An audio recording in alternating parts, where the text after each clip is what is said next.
जय हिंद साथियों, कैसे हैं आप सभी। आप सभी का आज के सेशन में एक बार फिर से स्वागत है। आप सभी को मेरा नमस्कार, आदाब, सत श्री अकाल। सो क्या हाल चाल, कैसे हैं आप सब। आज का जो हमारा वन शॉट है, यानी कि आज का जो हमारा टॉपिक डिस्कशन है, टॉपिक है हमारा ऑर्डर एंड रैंकिंग। सो आप लोग बहुत ज़्यादा परेशान थे इस टॉपिक के लिए कि सर ऑर्डर एंड रैंकिंग का टॉपिक एक बार करवा दीजिए, एक बार बेहतर तरीके से कवर कर दीजिए और इस तरीके से करा दीजिए कि ऑर्डर एंड रैंकिंग में हमें ज़िंदगी में कभी भी कोई भी दिक्कत ना आए। तो आपकी समस्याओं को समझते हुए आज जो हम करेंगे ऑर्डर एंड रैंकिंग के, उस तरीके से इसको सीखेंगे कि आज के बाद आपको दोबारा से कभी ऑर्डर एंड रैंकिंग को पढ़ने की ज़रूरत नहीं पड़ेगी। वो कहते हैं ना, एक बार चैप्टर खल्लास। आज एक बार इस चैप्टर को इतने बेहतर तरीके से आपको पढ़ लेना है कि दोबारा से आपको इस चैप्टर को पढ़ने की कोई आवश्यकता पड़े ही ना। ये समझ लीजिए कैसे। आइए चलते हैं। उससे पहले मैं आपको बता दूं कि आप लोग टेलीग्राम ग्रुप जिसका नाम होगा रीजनिंग बाय पुलकित सर, यूपी एग्जाम्स वाला, इसको ज्वाइन कर लीजिएगा। इसमें आपको मिलती रहती हैं time to time PDF, practice questions, है ना, नोट्स और भी बहुत कुछ, नोटिफिकेशंस वगैरह भी। तो इसको ज्वाइन जरूर कर लीजिएगा, ठीक है। चलिए, तो अब हमारा टॉपिक हम शुरू करते हैं, रैंकिंग। अब हमारा टॉपिक है, टॉपिक का नाम होगा रैंकिंग। रैंकिंग का मतलब क्या होता है, सबसे पहले तो मतलब समझिए। तो एक तरीके से हम क्रम कह सकते हैं, किसी को रैंक करना मतलब किसी को एक क्रम देना, है ना।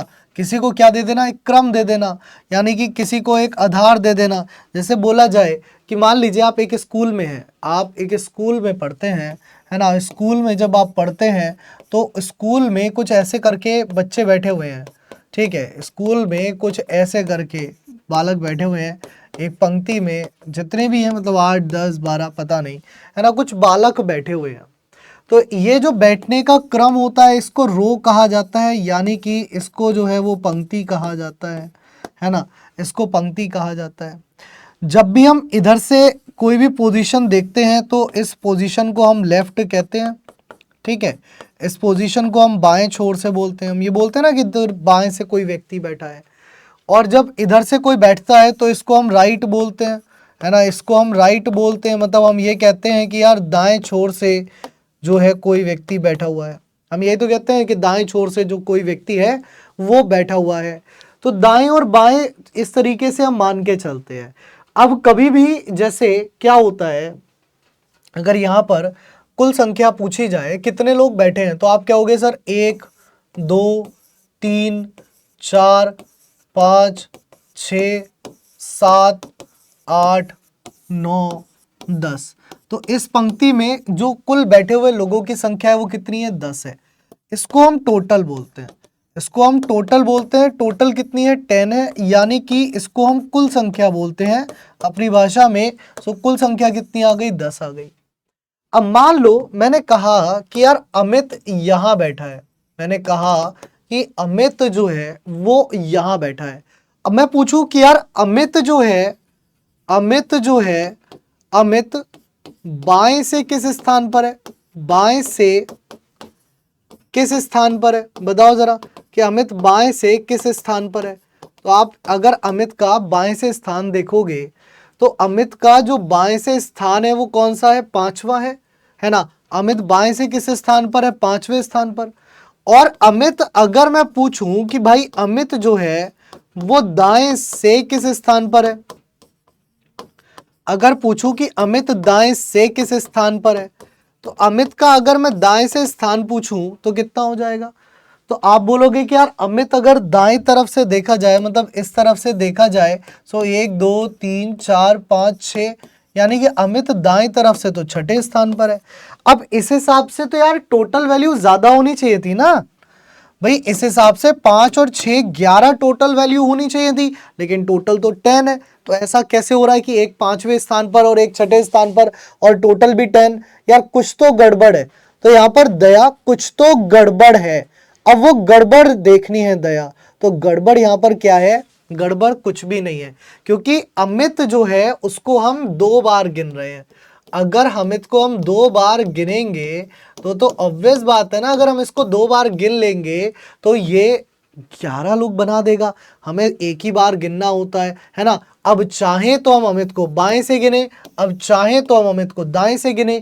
जब हम टोटल करते हैं तो एक व्यक्ति को एक ही बार गिना जाता है, और इसी से एक फॉर्मूला निकल के आता है क्या, कि टोटल इज इक्वल टू, इसी से एक बहुत प्यारा सा फॉर्मूला निकल के आता है, लिख लीजिए कि total is equal to left plus right, left plus right मतलब वो 6 5 11 minus 1। So total is equal to L plus R minus 1। ठीक है, so total is equal to left plus right minus 1। ये वाला जो फॉर्मूला है वो निकल के यहाँ पर आता है। ठीक है, ये वाला जो फॉर्मूला है वो निकल के यहाँ पर आता है। So left is total is equal to left plus right minus 1। अब देखिए, सबसे इसमें जो मुख्य बात है वो ये कि लेफ्ट की जगह पर और भी शब्दों का उपयोग हो सकता है, जैसे बॉटम शब्द का उपयोग हो सकता है।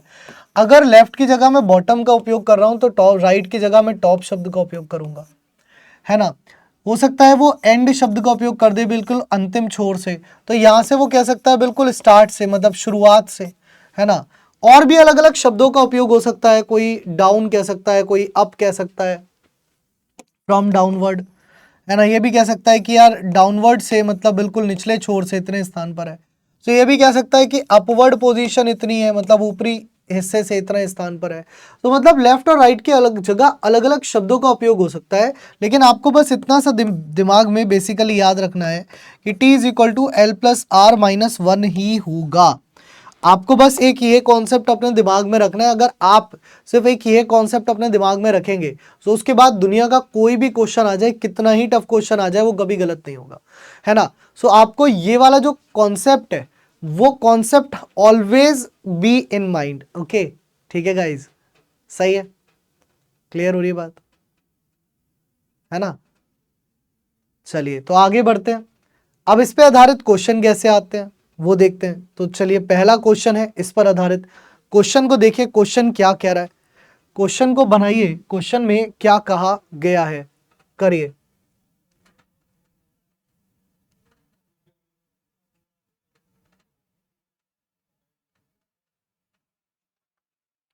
सो क्वेश्चन में देखिए, क्वेश्चन में क्या कहा गया है।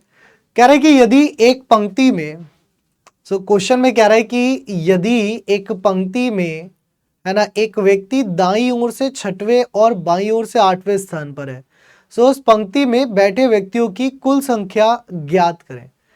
कह रहा है कि उस पंक्ति में बैठे व्यक्तियों की कुल संख्या जो है वो कितनी हो जाएगी। क्या पोजीशन दी गई है, कह रहा है यदि एक पंक्ति में एक व्यक्ति दाईं ओर से 6वें, मतलब कह रहा है कि आर जो है वो 6 पोजीशन पर है, और बाईं ओर से 8वें यानी कि एल जो है वो 8th पोजीशन पर है। तो उस पंक्ति में बैठे व्यक्तियों की कुल संख्या ज्ञात कीजिए, यानी कि टी जो है वो हो जाएगा आपका एल प्लस आर माइनस 1। ठीक है, ये हो जाएगा। सो टी इज इक्वल टू कितना हो जाएगा, 6 प्लस 8 माइनस 1, यानी कि 8 और 6 14, 14 माइनस 1 यानी कि 13। तो यहाँ पर टी की जो वैल्यू है वो कितनी हो जाएगी, 13 हो जाएगी। यहाँ पर टी की वैल्यू जो है वो कितनी हो जाएगी, 13 हो जाएगी, यानी कि ऑप्शन ए हो जाएगा। सो टी की value 13, that is option A is the right answer. ठीक है, तो ऑप्शन ए जो है इसका आंसर होगा। अब आप कहोगे सर कैसे किया, भाई देखिए, एक व्यक्ति का स्थान दोनों तरफ से पता चल रहा है ना। जब एक ही व्यक्ति का स्थान दोनों तरफ से बताया जाएगा तो t is equal to L plus R minus 1 लगेगा। हाँ, यहां पर एक से अधिक व्यक्ति होते, दो व्यक्ति होते, अलग अलग व्यक्ति होते, तब तो समस्या होती कि उन दो व्यक्तियों का कैसे करें, लेकिन यहाँ पर तो एक ही व्यक्ति दिया गया है। यही तो कह रहा है कि यदि एक पंक्ति में एक व्यक्ति दाईं ओर से 6 और बाईं ओर से 8वें स्थान पर है, सो उस पंक्ति में बैठे व्यक्तियों की कुल संख्या आपको बतानी है कितनी होगी। बस सिंपल है, कोई टफ क्वेश्चन नहीं है। एक और देखिए, अगला क्वेश्चन देखिए, नेक्स्ट बनाइए, अगला क्वेश्चन देखिए, नेक्स्ट बनाइए।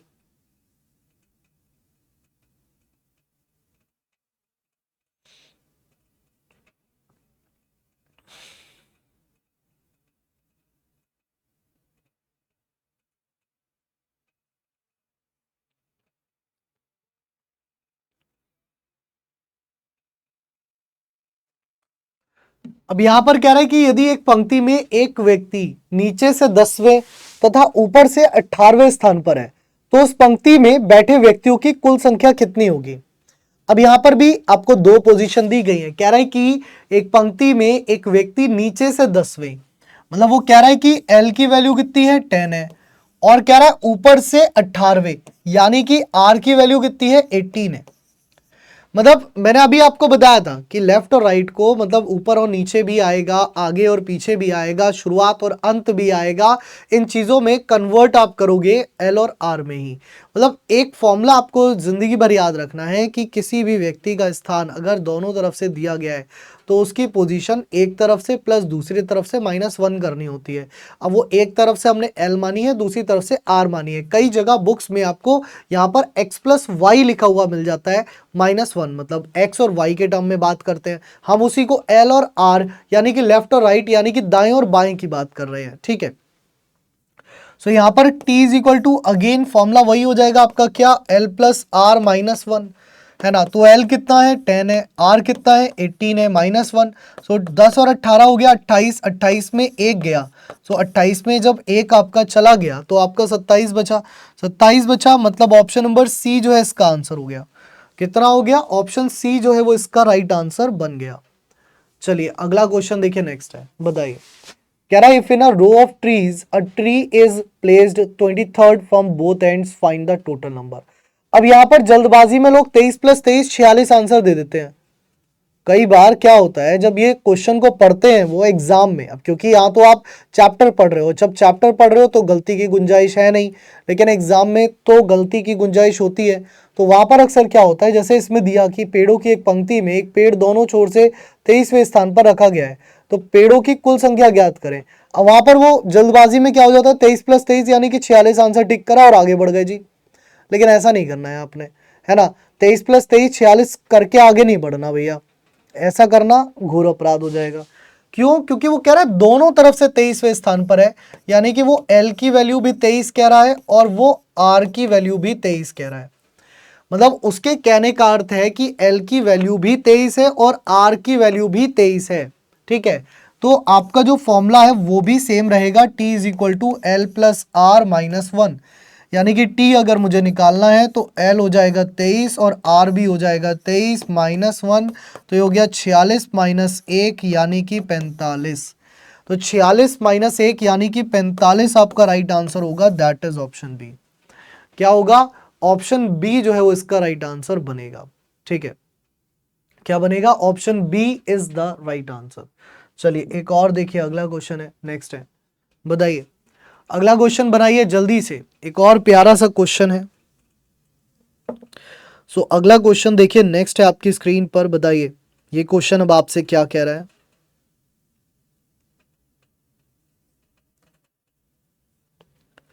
सर क्वेश्चन को ध्यान से बनाइए।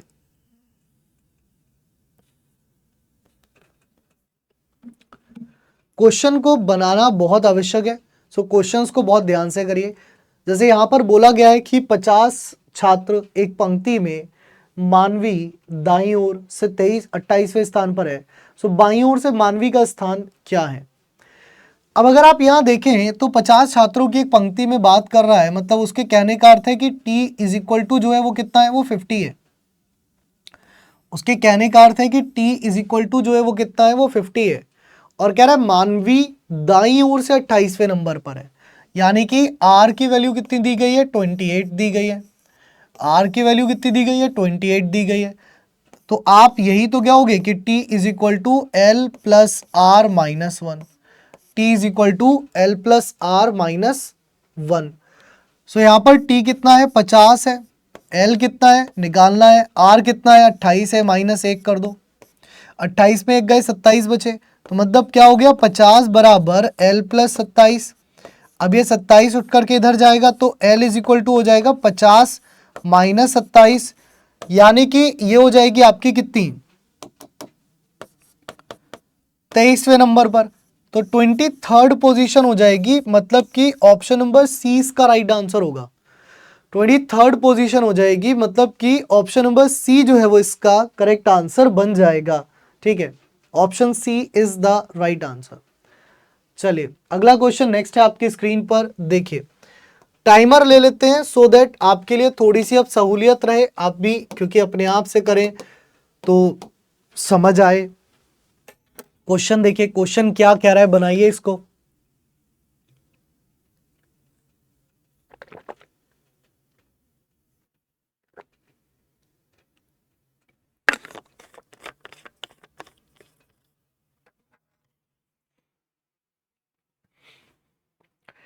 कह रहा है कि सोहित अपनी कक्षा में शीर्ष से 19वें स्थान पर है। कह रहा है नीचे से गिनती करने पर वह 40वें स्थान पर है और कक्षा में विद्यार्थियों की कुल संख्या कितनी है, ये जो है वो आपसे पूछी गई है। मतलब कक्षा में विद्यार्थियों की कुल संख्या कितनी है ये आपसे पूछी गई है।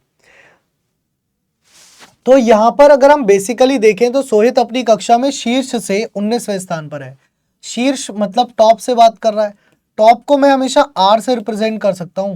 देखो कई बच्चों का ये होता है कि सर इसको हम एल क्यों नहीं लिख सकते, एल भी तो 19 लिख सकते हैं ना आर की जगह। बेटा देखो एल से लिखना चाहो एल से लिख लो, आर से लिखना चाहो आर से लिख लो। एल और आर लिखने में कोई फर्क नहीं पड़ रहा, सही है। तो यहां पर आप कुछ भी कर लो। सो आप इसको आर ले लो, ज्यादा बेहतर है। तो आर ये कितना हो गया, 19th पर हो गया। कह रहा है नीचे से गिनती करने पर 40वें स्थान पर है और नीचे से गिनती करने पर कितना है, 40वें स्थान पर है, सही है। सो कह रहा है कि यहां पर कक्षा में विद्यार्थियों की कुल संख्या कितनी है। सो यहां पर कुल संख्या आपसे पूछी है। तो आप क्या करोगे, आप कहोगे t is equal to L plus R minus 1। t मुझे निकालना है, l कितना है 40, r कितना है 19 माइनस 1, तो ये 18 हो गया। और 40 और 18 ये कितना होता है, ये 58 होता है। तो 40 और 18 कितना हो गया, 58 हो गया। यानी कि ऑप्शन नंबर सी जो है वो इसका आंसर हो गया। 40 और 18 कितना हो गया, 58 हो गया। तो ऑप्शन नंबर सी जो है वो इसका राइट आंसर बन गया। ठीक है, कितना हो गया, 58 इज द राइट आंसर। अगला क्वेश्चन देखो नेक्स्ट है, बनाओ। अगला क्वेश्चन देखो नेक्स्ट है आपकी स्क्रीन पर, करिए अगले क्वेश्चन में क्या कह रहा है।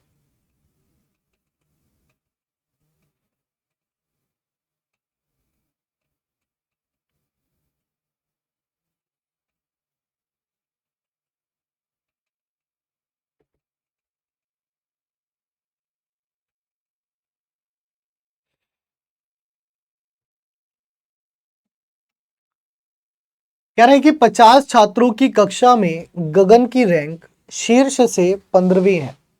आर्यन गगन से 10 रैंक नीचे है, नीचे से आर्यन की रैंक क्या होगी। अब यहां पर क्वेश्चन में दो व्यक्ति जोड़ दिए हैं, लेकिन हमें तो अभी तक जो सिखाया गया है वो ये सिखाया गया है कि एक ही व्यक्ति का स्थान हमें चाहिए होता है, ऊपर से भी और नीचे से भी। मतलब दो अलग अलग व्यक्तियों का स्थान थोड़ी ना हमें चाहिए होता है। हमें क्या चाहिए होता है, हमें एक ही व्यक्ति का स्थान चाहिए होता है, वो भी दोनों तरफ से, मतलब ऊपर से भी उसी का स्थान और नीचे से भी उसी का स्थान हमें चाहिए होता है। अब जैसे ऐसे क्वेश्चन को टैकल करने के लिए पहले मैं आपको डायग्रामेटिकली समझाता हूं चीज़ों को आप कैसे बनाओगे। जैसे यहाँ पर कह रहा है 50 छात्रों की कक्षा में, दैट मीन्स यार टोटल वैल्यू जो दी गई है वो तो 50 दी गई है। टोटल वैल्यू जो दी गई है वो तो 50 ही दी गई है। कह रहा है गगन की रैंक शीर्ष से 15वीं है। सो गगन अगर कहीं पर बैठा हुआ है, मान लीजिए गगन यहाँ पर बैठा हुआ है, तो ये जो है वो शीर्ष से 15वें स्थान पर है, 15th पोजीशन पर है। कह रहा है आर्यन गगन से 10 रैंक नीचे है। मतलब आर्यन जो है वो गगन से 10 रैंक नीचे है, मतलब आर्यन जो है वो ये है। अब देखो यहां पर गगन से नीचे होने का मतलब होगा गगन कहीं बैठा हुआ है, उसके नीचे स्थान पर आर्यन है ना। अब अगर मैं ये बात कहूं कि आर्यन की रैंक ऊपर से कितनी हो जाएगी, सो भैया 15 प्लस 10, क्योंकि 10 रैंक ये नीचे है, तो यानी कि आर्यन की रैंक ऊपर से 15 25वीं हो जाएगी नहीं हो जाएगी। मतलब आर्यन की जो रैंक है वो ऊपर से 25वीं कहलाएगी, है ना। अब कह रहा है नीचे से आर्यन की रैंक क्या है। अब नीचे से आर्यन की रैंक क्या है, मतलब यहां से अगर हम पूछा जा रहा है कि ये रैंक क्या है। अब देखो कॉन्सेप्ट वॉज सेम, बस थोड़ा सा चेंज किया था कि यहाँ पर दो व्यक्तियों का स्थान दे दिया गया, लेकिन वो स्थान देखो आप एक ही तरफ से दे रहा है। जैसे कहने का अर्थ है कि गगन ऊपर से 10वें स्थान पर है, आप ऐसा मान लो कि गगन जो है वो लेफ्ट से 10th पोजीशन पर था। कौन? गगन। और आर्यन इससे जो है वो, सॉरी, गगन 15th पे था, आर्यन इससे 10th पोजीशन आगे यहाँ पे था। तो आर्यन को लेफ्ट से निकालना आसान है ना, 15 + 10 यानी कि 25 पोजीशन पर हो जाएगा लेफ्ट से। तो अब आर्यन की पोजीशन दोनों तरफ से पता चल गई, ऊपर से 25वीं है और नीचे से एल है, ठीक है। तो फॉर्मूला वॉज सेम, फॉर्मूला जो है वो हमारा सेम रहेगा, क्या कि T = L + R - 1, है ना। T कितना है? 50, L कितना है निकालना है, R कितना है 25 - 1 यानी कि 24 बचा। सो L = कितना हो गया? 50 - 24, 50 - 24 यानी कि 26। सो L की वैल्यू कितनी हो गई? L की वैल्यू हो गई 26। L की वैल्यू कितनी हो गई? तो L की जो वैल्यू है वो यहां पर हो गई 26। दैट मीन्स ऑप्शन बी जो है वो इसका राइट आंसर बन गया। क्या बना? ऑप्शन नंबर बी जो है वो इसका करेक्ट आंसर बन गया। चलिए अगला क्वेश्चन देखिए, नेक्स्ट है, बनाइए। अब ये सेम इसी कॉन्सेप्ट पर आधारित है, तो ये अब आपको करना है ना। ये अब आपको करना है कि Sushil is 7 rank ahead of Aarav in the class of 37 student. If Arav rank is 19th from the last, what is the rank? What is Sushil rank from the start? चलिए बताइए, करिए जल्दी से।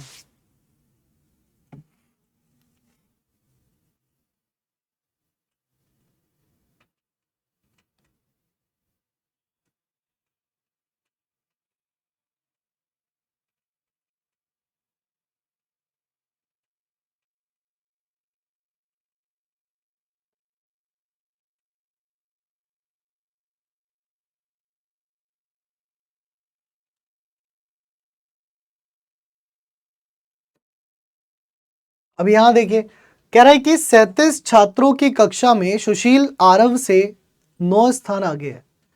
यदि आरव की रैंक आखिरी से 19वीं है, अब ये मानिए उसके कहने का अर्थ है कि आरव जो है वो यहां बैठा है, मान लीजिए एग्जाम्पल के तौर पर समझिए, और आरव की रैंक पीछे से कितनी है? तो 19वीं है।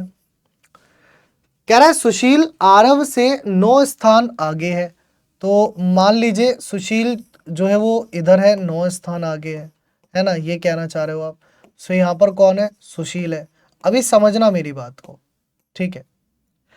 तो अब सुशील का इधर से स्थान आपसे पूछ रहा है, ये कह रहा है वो। तो बेटा सुशील को आप इधर से कितना मान लोगे? 9 और 19, मतलब 9 + 19 मान लोगे ना। तो इधर से आप कह दोगे कि यार 28वें स्थान पर है, मतलब आर की जो वैल्यू है वो कितनी है? 28 है। और इधर से एल की वैल्यू कितनी होगी ये आपको निकालनी पड़ेगी। फॉर्मूला सेम लगाएंगे हम, क्या कि T = L + R - 1। टी हमको दिया गया है कितना? 37। एल हमको निकालना है, आर कितना हो गया? 28 - 1। सो ये कितना हो गया? ये हो गया आपका 28 में एक गए तो 27 बचे, यानी कि एल जो है वो कितना हो गया? 37 - 27, यानी कि 10th पोजीशन आपकी आ गई। कितनी आ गई? 10th पोजीशन आपकी आ गई, ठीक है। लेकिन कई बार देखो, कहते हैं ना रीजनिंग में कुछ एक्सेप्शंस होते हैं। आगे का मतलब इधर होता है, मैं सच पहला रहा हूँ, सच बता रहा हूँ मैं आपको, आगे का मतलब इधर होता है ना। जो ये चीज़ है ना, ये बिहाइंड थी यानी कि पीछे थी, लेकिन इसने इसको आगे माना। द रीज़न इज, अगर ऐसा दिया गया होता ना कि आरव की रैंक बाएं तरफ से 19वीं है और सुशील इससे आगे 9 स्थान बैठा है, तो भी हम यही चलते। सो ये इधर से मैंने लिया या इधर से हमें लेना पड़ा, वो इसलिए क्योंकि क्वेश्चन की कंडीशन ऐसी दे रखी थी।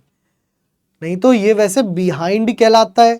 जब भी कोई व्यक्ति यहाँ खड़ा हुआ है, सो अहेड हमेशा इधर जाता है और बिहाइंड हमेशा इधर जाता है।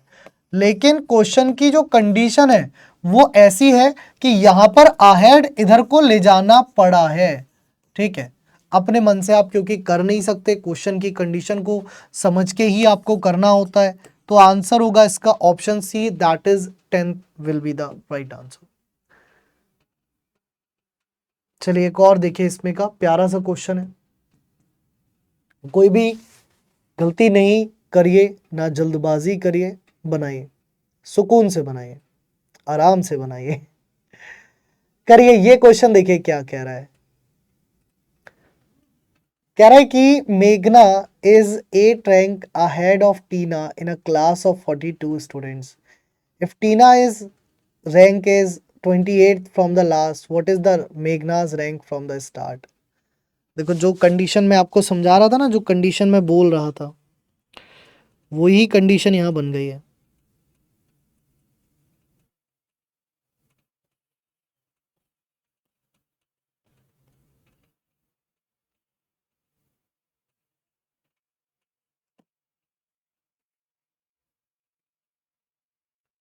कह रहा है कि 42 छात्रों की कक्षा में मेघना टीना से 8 रैंक आगे है। यदि टीना की रैंक आखिरी से 28वीं है। अब ये मानो, इसके कहने का अर्थ क्या है कि टीना की रैंक आखिरी से कितनी है, 28वीं। मतलब टीना जो है वो यहाँ पर है। अब कह रहा है कि जो मेघना है टीना से 8 रैंक आगे है, मतलब उसकी रैंक 8 आगे रही होगी, किसकी, मेघना की, है ना। सो मेघना की रैंक 8 रैंक आगे रही होगी। सो मेघना लुक लाइक यहाँ पर बैठी होगी। अब पूछ रहा है कि मेघना की रैंक ऊपर से कितनी आई, ये बताना है उसको। ठीक है, तो आप ये कह सकते हो मेघना की रैंक नीचे से कितनी थी। भाई ये तो आप निकाल सकते हो ना कि मेघना की जो रैंक है वो नीचे से कितनी है। तो मेघना की अगर मैं रैंक नीचे से देखूं कितनी हो जाएगी, 28 + 8 कितनी हो गई, 28 + 8, यानी कि मेघना की रैंक नीचे से जो है वो 36 हो गई। यानी कि मेघना की जो रैंक है वो नीचे से कितनी हो गई। सो मेघना की रैंक जो है वो नीचे से 36वीं हो गई, है ना। तो अब आप यहाँ पर क्या कहोगे, आप यहाँ पर ये कहोगे कि t is equal to L plus R -1। t कितना दिया गया है, t दिया गया है टोटल 42 दिया गया है। l कितना हो गया, 36 हो गया। r मुझे निकालना है -1, 36 में एक गया 35 बचा। सो r इज इक्वल टू कितना हो गया, 42 - 35 यानी कि 7। तो r की वैल्यू कितनी आ गई, 7 आ गई। सो मेघना जो है ऊपर से 7वें स्थान पर थी, है ना। तो मेघना की जो रैंक शुरुआत से थी वो कितनी थी। सो मेघना की रैंक शुरुआत से जो थी वो 7वीं थी। यानी कि ऑप्शन नंबर सी जो है वो बच्चा इसका राइट आंसर होगा। क्या होगा, ऑप्शन नंबर सी जो है वो बच्चे इसका राइट आंसर कहलाएगा। ठीक है, चलिए आगे देखते हैं। अब ये क्वेश्चन देखिए, इस क्वेश्चन को आप पहले खुद से समझिए कि क्वेश्चन में कहने का अर्थ क्या है ना। एक बार समझिए, मैं रुका हुआ हूं तब तक, पहले आप समझिए, इसका अर्थ समझिए, फिर अर्थ समझने के बाद सॉल्व करिए, फिर आंसर दीजिए, है ना। नहीं तो मैं हूं ही करवाने के लिए, टेंशन तो कोई बात है नहीं।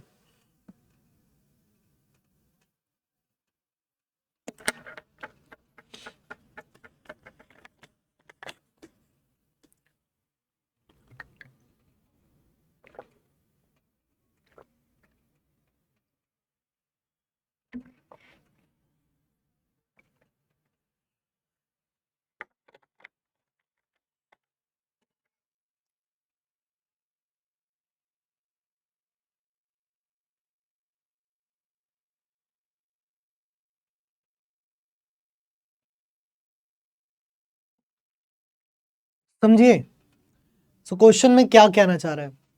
क्वेश्चन कह रहा है कि काजल, मतलब परीक्षा में उत्तीर्ण करने वालों में काजल ऊपर से 19वें और नीचे से 21वें स्थान पर है। कह रहा है 7 विद्यार्थियों ने परीक्षा में भाग नहीं लिया तथा 5 विद्यार्थी इसमें अनुत्तीर्ण हो गए। कक्षा में कितने छात्र हैं। अब जब इस तरीके का क्वेश्चन आता है तो आपको दिमाग में एक बात सोचनी चाहिए। अगर हम एक बात करें क्लास के अंदर टोटल स्टूडेंट्स की, तो एक क्लास में जो टोटल नंबर ऑफ स्टूडेंट्स होते हैं उनमें वो स्टूडेंट भी होते हैं जो पास हुए, उसमें वो भी होते हैं जो फेल हुए, या उसमें वो भी होते हैं जिन्होंने परीक्षा नहीं दी। नॉट अपीयर मतलब NA का मतलब होता है नॉट अपीयर। नॉट अपीयर मतलब वो स्टूडेंट जो परीक्षा देने नहीं पहुंचते हैं। ठीक है, तो अब ऐसे स्टूडेंट जब दिए गए हैं तो सबसे पहले तो यहाँ पर अगर आपको ये देखा जाए, सबसे पहले तो अगर आपको यहाँ पर ये देखा जाए कि टोटल निकालना है कि टोटल कितने स्टूडेंट हैं जो पास हुए, जो फेल हुए और जिन्होंने परीक्षा नहीं दी। तो कुछ डेटा डायरेक्ट दिया गया है, जैसे कह रहा है कि 7 विद्यार्थियों ने प्रतियोगिता में भाग नहीं लिया, तो मतलब नॉट अपीयर में कितने हो गए, 7 हो गए, प्लस 5 विद्यार्थी इसमें अनुत्तीर्ण हो गए, यानी कि 5 जो है वो इसमें फेल हो गए, सो 5 यहां आ गया, प्लस अब ये देखना है कि पास कितने हुए। तो जब पास होने वाले विद्यार्थियों की बात की गई तो पास जो है वो कितने विद्यार्थी हुए, इसको निकालने के लिए मुझे मदद लेनी पड़ेगी काजल की, इसकी काजल की, क्योंकि देखो t is equal to L plus R minus 1 तो हम भूल नहीं सकते। अब काजल की मदद से मुझे ये पता चलेगा कि पास कितने हुए, क्योंकि काजल की रैंक ऊपर से भी दी गई है कि पास होने वालों में उसकी रैंक कितनी थी, और पास होने वालों में वो उसकी रैंक नीचे से भी दी गई है, यानी कि उसके बाद इतने बच्चे थे, एक तरीके से यही तो कह रहे हो, यानी कि काजल से ऊपर इतने थे, काजल के नीचे इतने बच्चे थे, काजल का स्थान एक दिया गया है। तो यहां पर काजल की मदद से वो आंसर निकल सकता है। कह रहा है कि काजल ऊपर से 19वें स्थान पर थी और नीचे से 21वें स्थान पर थी, तो काजल की वजह से आंसर निकल गया कितना, 19, 40, 40 में एक गया तो 39। तो बेटा 39 बच्चे ऐसे थे जो क्या हो गए, पास हो गए, है ना। 39 स्टूडेंट्स उस क्लास में थे जो पास हुए, 5 बच्चे थे जो फेल हुए और 7 बच्चे थे जिन्होंने परीक्षा नहीं दी। 7, 5, 12, 39, 41, वो सॉरी 51 बच्चे टोटल कितने हो गए, सो 51 स्टूडेंट्स जो है वो टोटल आपके बन गए। तो इसका जो करेक्ट आंसर बन गया दैट वुड बी 51, यानी कि 51। सो ऑप्शन सी इसका राइट आंसर कहलाएगा। क्या कहलाएगा, ऑप्शन नंबर सी जो है वो इसका राइट आंसर कहलाएगा। ठीक है, चलिए अगला क्वेश्चन है, नेक्स्ट है आपकी स्क्रीन पर, बताइए। अगला क्वेश्चन है, नेक्स्ट है आपकी स्क्रीन पर, बताइए।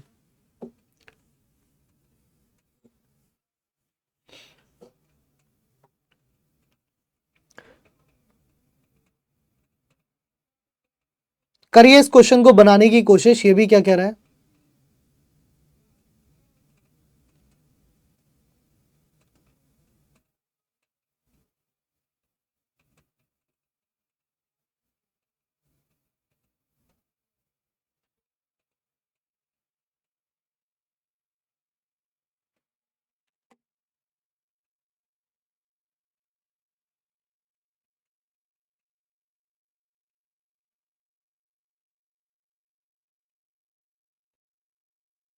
देखिए अगेन सेम क्वेश्चन है, उसी तरीके का, नाम भी नहीं बदला इन्होंने। कह रहा है परीक्षा में उत्तीर्ण होने वालों में काजल ऊपर से 25वें और नीचे से 32वें स्थान पर है। बढ़िया। कह रहा है 5 विद्यार्थियों ने परीक्षा में भाग नहीं लिया तथा 5 विद्यार्थी इसमें अनुत्तीर्ण हो गए। कक्षा में कुल छात्र कितने हैं ये बताना है। सो अगेन अगर मैं बोलूं total students in a class, मैं अगर कहूं total students in a class कौन कौन होंगे, सो ये वही होंगे जो पास हुए, ये वही होंगे जो फेल हुए, ये वही होंगे जो नॉट अपीयर है, यानी कि जिन्होंने परीक्षा नहीं दी। ठीक है, अब इसमें कुछ संख्याएं तो दी गई हैं, जैसे 5 विद्यार्थियों ने परीक्षा में भाग नहीं लिया और 5 इसमें अनुत्तीर्ण हो गए, तो मतलब फेल होने वालों की संख्या और परीक्षा ना देने वालों की तो आ गई। अब मुझे निकालनी किसकी है, अब मुझे निकालनी है उसकी संख्या जो बच्चे पास हुए हैं, मतलब पास होने वाले बच्चों की जो है वो संख्या मुझे अब निकालनी है। तो मैं यही तो कहूंगा कि काजल जो कि पास हुई है उसकी रैंक ऊपर से और नीचे से दोनों से दी गई है, सो इसकी मदद से पास होने वाले बच्चे निकल आएंगे। t is equal to L plus R minus 1।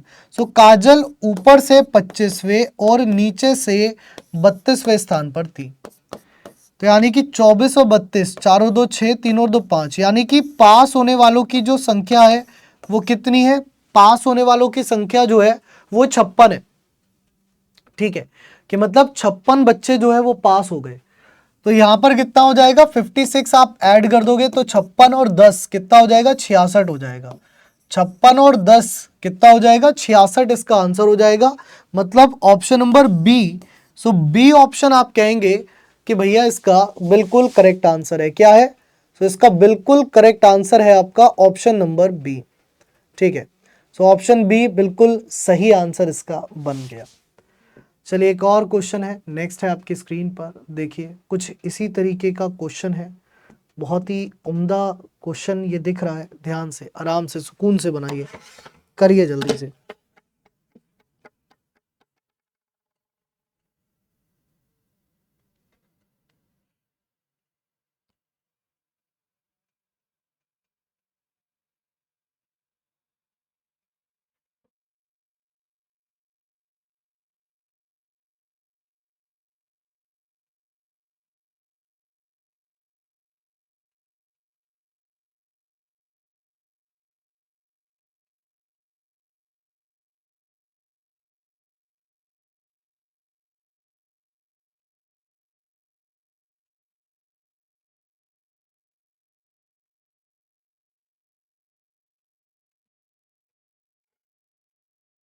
कह रहे हैं कि कुछ खिलाड़ी कतार में खड़े हैं, प्रीत आगे से 15वें और शंकर पीछे से 20वें स्थान पर है।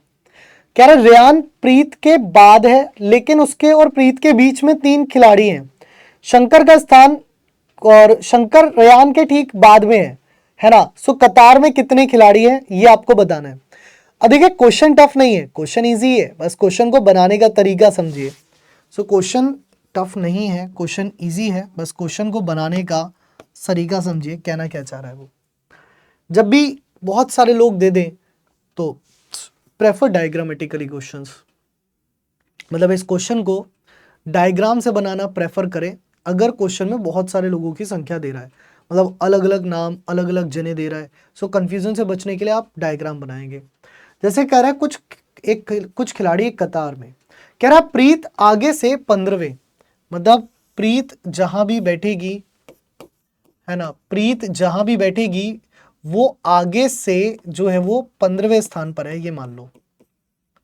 ठीक है, कह रहा है शंकर पीछे से 20वें स्थान पर है। अभी रुक जाओ, अभी शंकर को नहीं बनाते हम। ठीक है, कह रहा रेयान प्रीत के बाद है, लेकिन उसके और प्रीत के बीच में 3 खिलाड़ी हैं। सो 1 2 3 खिलाड़ी हो गए, और रेयान जो है वो यहां पर हो गया क्योंकि प्रीत के बाद है। ठीक है, आगे कह रहा है कि शंकर रेयान के ठीक बाद है, यानी कि ये कह रहा है कि भाई शंकर जो है वो एग्जैक्टली यहां पर है, और शंकर जो है वो पीछे से 20वें स्थान पर था, यानी कि शंकर इधर से जो था वो 20th पोजीशन पर था। कह रहा है कतार में कितने खिलाड़ी हैं। अब देखो एक तरीका तो ये है कि आप शंकर की पोजीशन दोनों तरफ से निकाल लो, दूसरा तरीका आप रेयान की पोजीशन दोनों तरफ से निकाल लो, तीसरा तरीका आप प्रीत की पोजीशन दोनों तरफ से निकाल लो। किसी की भी पोजीशन आप दोनों तरफ से निकाल लो। मान लो मैं रेयान से कर रहा हूं, सो रेयान इधर से कितने नंबर पर हो जाएगा, 21वें, क्योंकि 20 तक तो ये है 21वां। सो हम कह सकते हैं कि आर कितना है, 21 है, ये हो जाएगा 16 17 18, तो ये हो गया 19वां नंबर। मतलब रेयान जो है वो लेफ्ट से कितना हो गया, 19वें नंबर पर। सो T इज इक्वल टू कितना होता है, L प्लस आर माइनस 1 होता है ना। सो यहाँ पर L कितना हो गया 19, R कितना हो गया 21 माइनस 1, सो ये हो गया आपका 40 माइनस 1, दैट इज 39। तो यहाँ पर कुल विद्यार्थियों की संख्या, कतार में कुल खिलाड़ियों की संख्या जो कितनी हो गई, वो आपकी 39 हो गई। वो कितनी हो गई, तो वो आपकी 39 हो गई, यानी कि ऑप्शन नंबर सी जो है वो इसका राइट आंसर बन गया। चलिए एक और देखिए, इसी तरीके का एक और प्यारा सा क्वेश्चन है, बनाइए जरा, करिए सॉल्व। इसी तरीके का एक और प्यारा सा क्वेश्चन है, ध्यान से बनाइए, ध्यान से सॉल्व करिए।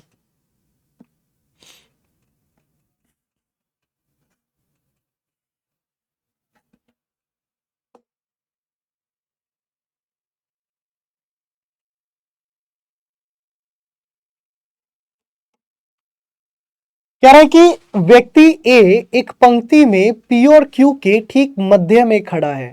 पी पंक्ति के आरंभ से 18वें स्थान पर है और क्यू पंक्ति के अंत से 23वें स्थान पर है। कह रहा पी और ए के बीच 2 व्यक्ति हैं, तो पंक्ति में कुल कितने व्यक्ति हैं, ये आपसे पूछा गया है कि पंक्ति में कुल कितने व्यक्ति हैं, है ना। सॉल्व करना है इसको। अब देखिए कैसे करेंगे। मैंने कहा जब 2 या 3 लोग दे रखे हो तो डायग्राम बना लो, ज्यादा अच्छा रहता है। जैसे कह रहा है व्यक्ति ए एक पंक्ति में पी और क्यू के ठीक मध्य में है। चलिए छोड़िए, कह रहा है पी पंक्ति के आरंभ से 18वें स्थान पर है। तो पी पंक्ति के आरंभ से कितने स्थान पर है? 18वें। कह रहा है क्यू पंक्ति के अंत से 23वें स्थान पर है। तो क्यू जो है वो पंक्ति के अंत से 23वें स्थान पर है। कह रहा है कि पी और ए के बीच 2 व्यक्ति हैं। अब मान लीजिए ए यहां बैठा है, कह रहा है पी और ए के बीच 2 व्यक्ति हैं। पर इससे एक लाइन और पढ़िए जरा, फिर ध्यान रखिएगा कि ए जो है वो पंक्ति में पी और क्यू के ठीक मध्य में खड़ा है। मध्य का अर्थ ये होता है जैसे पी इधर है, क्यू इधर है ना। मान लो मैं यहाँ आया, ए इधर आया, अगर इधर 1 है तो इधर भी 1 होगा, इधर 2 है तो इधर भी 2 होंगे, इधर 3 है तो इधर भी 3 होंगे, इधर 4 है इधर भी 4 होंगे। तभी तो ए दोनों तरफ से बराबर मध्य में होगा। अब अगर इधर से 5 हो जाए, इधर से 4 रह जाए तो ए मध्य में नहीं रहा ना। फिर ए का जो पल्ला है वो पी की तरफ भारी हो गया, वो बिल्कुल बीच में नहीं रुक पाया पल्ला। तो अब ऐसे ही यहां पर बात है, जब कह रहा है पी और ए के बीच में 2 लोग हैं तो वो लोग पी और ए के साथ साथ ए और क्यू के बीच में भी होंगे। कि मतलब अगर इधर 2 लोग हैं तो 2 लोग इधर भी हो जाएंगे, है ना। अब ए का स्थान देखो इधर से कितना हो गया, 18, 19, 20, 21, तो एल कितना हो गया 21, और इधर से कितना हो गया 23, 24, 25 यानी कि 26। तो आर कितना हो गया, आर हो गया 26। पूछा यही गया है ना कि पता पंक्ति में कुल कितने व्यक्ति हैं या कतार में कुल कितने व्यक्ति हैं। सो टोटल ही पूछा गया है ना। वापस से जो आपसे पूछा गया है वो टोटल है। सो टोटल निकालने के लिए t is equal to L plus R minus 1 कर दोगे, है ना। L कितना हो गया 21, R कितना हो गया 26 माइनस 1, सो 25 और 1 26 और 20 46। तो इसका आंसर कितना हो गया, इसका आंसर हो गया आपका 46 यानी कि 46। कितना हो गया 46 जो है वो इसका आंसर हो गया, मतलब कि option B. So option number B जो है वो इसका राइट आंसर होगा, यानी कि 46 इज द राइट आंसर। चलो एक और प्यारा सा क्वेश्चन है, इसको बना दो जरा जल्दी से। एक और प्यारा सा क्वेश्चन है, इसको जरा बनाओ जल्दी से। ये क्वेश्चन क्या कह रहा है, करो फटाफट से। ये बहुत प्यारा सा क्वेश्चन है, इसको बनाओ जरा जल्दी से। ये क्वेश्चन क्या कह रहा है,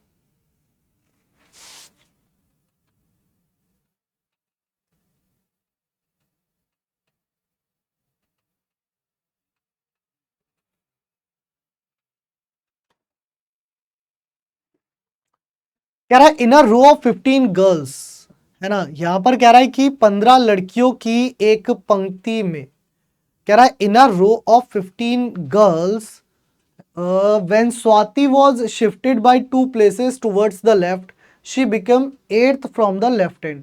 What was her earlier position from the right end of the row?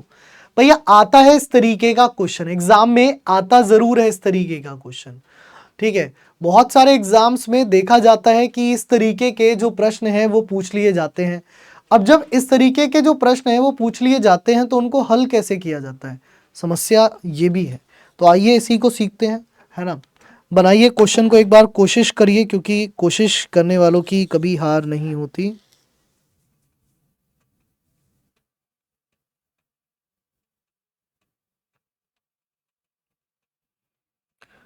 करिए इसका आंसर जल्दी से। सो ये क्वेश्चन आपसे क्या कह रहा है बता दीजिए।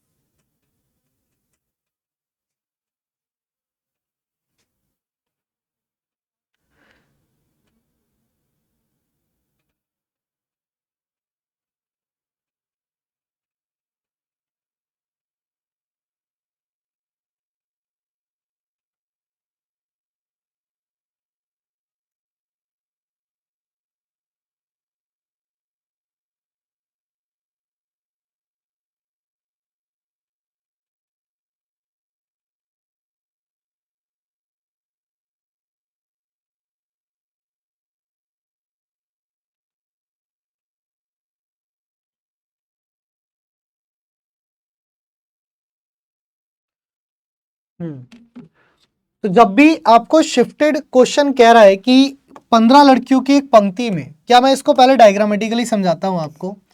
जैसे क्वेश्चन में बोला गया कि 15 लड़कियों की एक पंक्ति में, आप ये मान लीजिए कि एक जैसे ये पंक्ति है ना, जैसे ये एक पंक्ति है और इसमें कितनी लड़कियां हैं, 15 लड़कियां हैं। तो 1 2 3 4 5 6 7 8 9 10 ऐसे करोगे ना तो घंटे लग जाएंगे, ठीक है। सो आप बस बेसिकली ये मान लो कि भाई यार टी कितना है, 15 है। कह रहा है कि जब स्वाति को बाईं ओर 2 स्थान खिसकाई गई या खिसकाया गया, खिसक गई। मान लीजिए स्वाति जो है वो पहले यहां बैठी थी यार, पहले जो स्वाति है वो यहां बैठी थी। अब इसको बाईं ओर 2 स्थान खिसकाया गया, इसको बाईं ओर 2 स्थान, तो इसको बाईं ओर 2 स्थान मतलब एक स्थान और फिर इधर की तरफ दूसरा स्थान। तो अब जो स्वाति है वो यहां आ गई, ठीक है। अब स्वाति यहां आ गई, तो जब वो खिसकाया गया तो वह बाएं छोर से 8वीं हो गई। तो जब इसको 2 बार बाईं ओर खिसकाया गया ना तो वह बाएं छोर से कितने स्थान पर आ गई, 8वें स्थान पर आ गई। तो वह बाएं छोर से कितने स्थान पर आ गई, 8वें स्थान पर। यानी कि मैं कह सकता हूं ये वाला स्थान बाएं छोर से 9वां होगा, या ये भी कह सकता हूं ये वाला स्थान बाएं छोर से 10वां होगा। यही तो उसका पहले का स्थान था, यही तो पूछ रहा है उसकी पिछला स्थान क्या था, दाएं छोर से उसका पिछला स्थान क्या था, तो ये वाला स्थान पूछ रही है वो।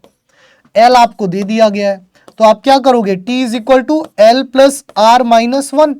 टी कितना है 15, L 10 plus R minus 1, R ही तो निकालना है। So R is equal to 15 minus 9 है ना, 15 माइनस 9, सो कितना हो गया 6 हो गया है ना, 9 और 6 15, तो 6 हो गया।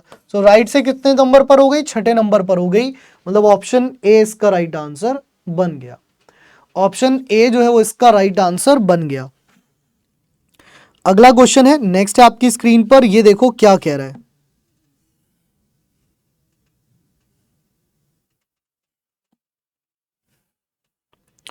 अगला क्वेश्चन देखो, नेक्स्ट है आपकी स्क्रीन पर, ये देखो क्या कह रहा है।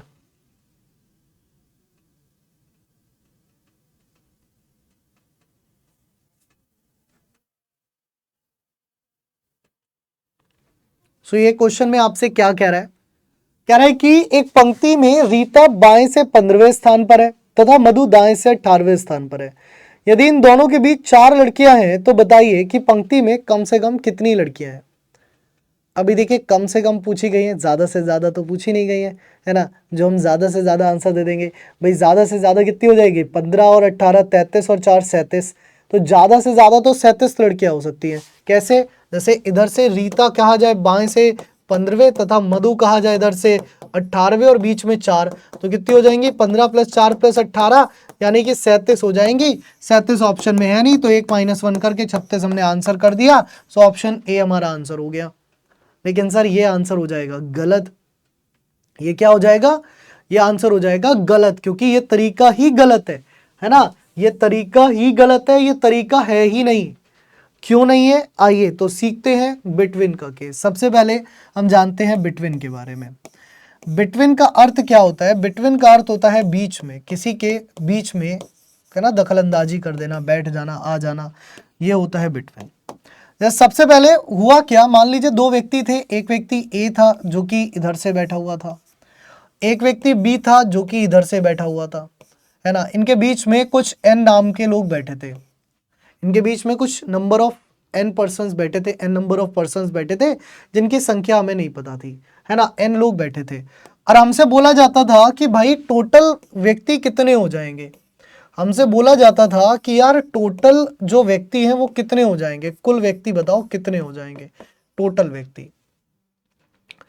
सो बोला गया कि ठीक है, इधर से जो ये बैठे हैं इनकी पोजीशन एल बोल दो, इधर से जो बैठे हैं इनकी पोजीशन आर बोल दो, एन मुझे निकालना है। तो हम टोटल बोल देते थे क्या, L plus N plus R. भाई यही तो हो रहा है, यही तो हो रहा है। ये जो पंक्ति है उसको 3 हिस्सों बांट दिया, इस तक आर वैल्यू है, इस तक एन वैल्यू है, इस तक एल वैल्यू है। सो इस पंक्ति की total value L plus R plus N हो गई। इस पंक्ति की टोटल वैल्यू कितनी हो गई, तो इस पंक्ति की टोटल वैल्यू हो गई L plus R plus N. और जब ऐसा हो रहा है कि जब इनमें कोई भी ओवरलैप नहीं हो रहा, मतलब दोनों लोग अलग अलग स्थान से बैठे हैं और बीच में कुछ लोग बैठे हैं, तो इस केस को हम कहते थे नॉर्मल केस, है ना। इस केस को कहा जाता है नॉर्मल केस, इस केस को क्या कहा जाता है? तो इस केस को कहा जाता है नॉर्मल केस। सो ये क्या हो गया? ये हो गया आपका नॉर्मल केस। ठीक है, नॉर्मल केस में क्या क्या चीजें होती हैं? तो यहां पर नॉर्मल केस में जो टोटल होता है वो हमेशा बड़ा होता है किससे? L प्लस आर की वैल्यू से, है ना। अगर ऐसा हो रहा है तभी हम चेक करके बता पाएंगे कि that it is a normal case, is this a normal case और this is a overlap case. ठीक है, so total must be greater than L plus R. पहली चीज तो ये हुई। दूसरी चीज क्या है? टोटल जब L प्लस आर से बड़ा है तो दूसरी चीज यहां पर क्या होती है कि इसको लिया जाता है मैक्सिमम नंबर ऑफ पर्सन के लिए। मतलब जब हमें मैक्सिमम पर्सन फाइंड आउट करने होते हैं, यानी कि अधिकतम व्यक्ति, जब हमें अधिकतम व्यक्ति यानी कि maximum numbers, maximum person find out करने होते हैं तो हम इस फॉर्मूले को यूज करते हैं अधिकतम व्यक्ति के समय पर। ठीक है, तो अधिकतम व्यक्ति जब हमें निकालने होते हैं तब जो है हम इस फॉर्मूले का इस्तेमाल करते हैं।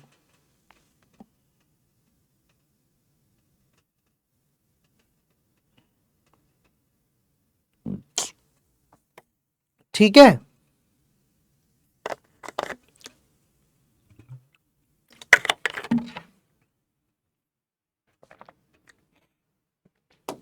तो जब अधिकतम व्यक्ति निकालने होते हैं तब हम इस फॉर्मूले का इस्तेमाल करते हैं।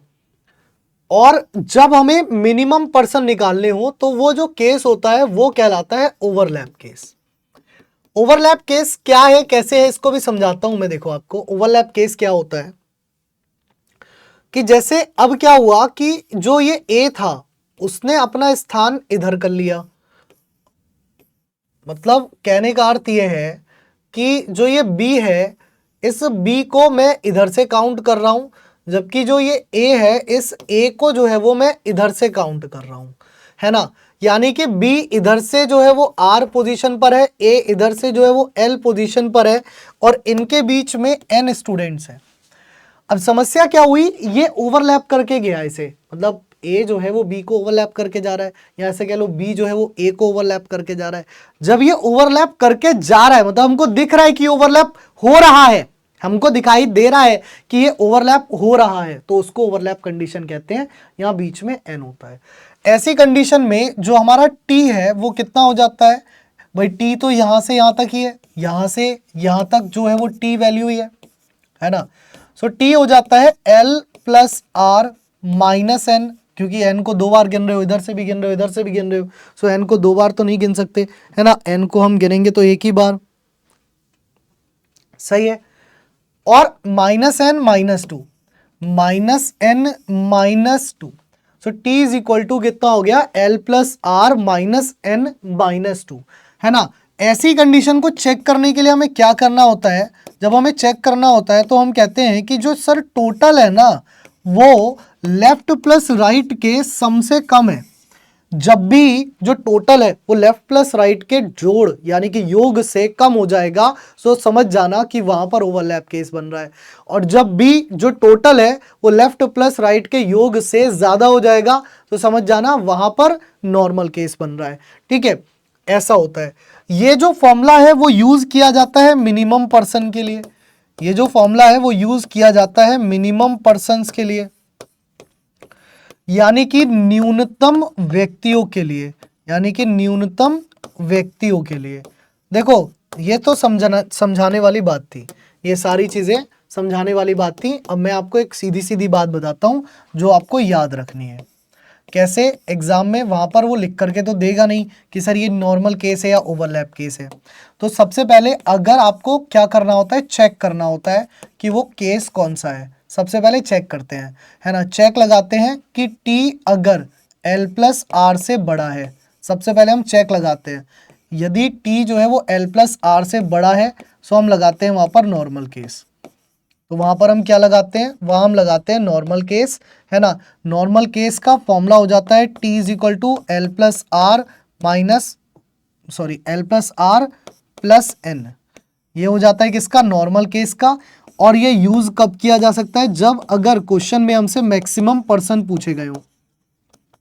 कभी कभी ऐसा हो जाता है ना, क्वेश्चन में सारी वैल्यू दे देते हैं और कहता है मैक्सिमम पर्सन की संख्या बताइए, तब यूज करोगे।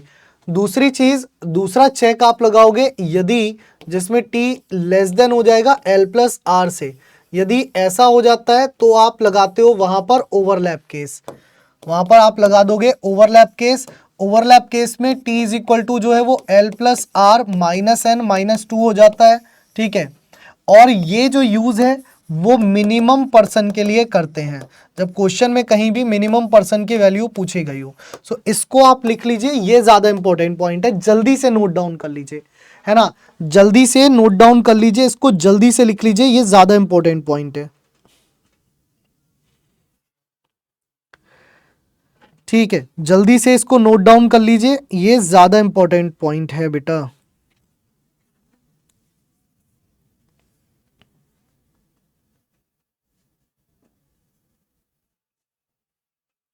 ठीक है, चलिए अब हम क्वेश्चन देखते हैं, क्वेश्चन में क्या पूछा गया था। जैसे अगला एक क्वेश्चन था, है ना, इससे पहले जस्ट ये क्वेश्चन जब मैंने लगाया था तो मैंने कहा पहले इसका कॉन्सेप्ट आपको समझ आना चाहिए, देन आप इस क्वेश्चन को हल कर सकते हो।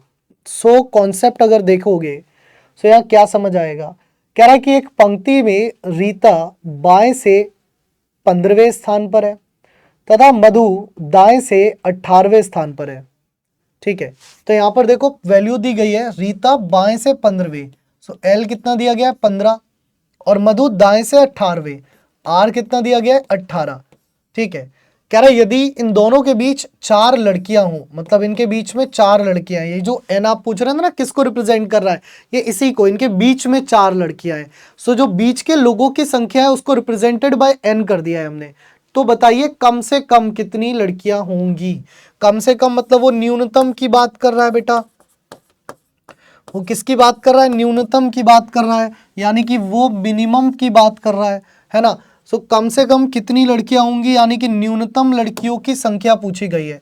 तो आप क्या कहोगे, आप कहोगे t is equal to L plus R minus N minus two, क्योंकि जब भी मिनिमम पर्सन पूछता है, क्योंकि जब भी वो मिनिमम पर्सन पूछता है ना, वो मिनिमम पर्सन पूछता है तो आप जो है वो ओवरलैप केस लगाते हो, तब आप जो है वो ओवरलैप केस लगाते हो, ठीक है। तो यहां पर हो जाएगा t is equal to L plus R minus N minus two, ठीक है।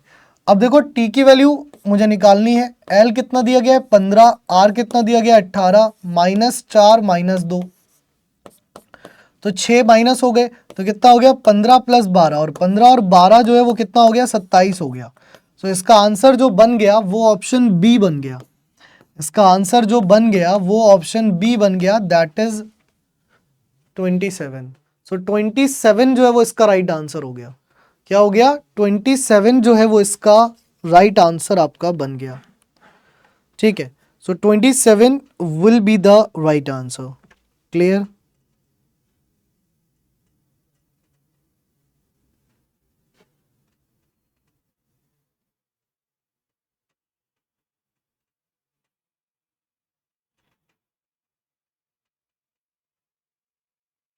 चलो अगला क्वेश्चन देखो, नेक्स्ट है,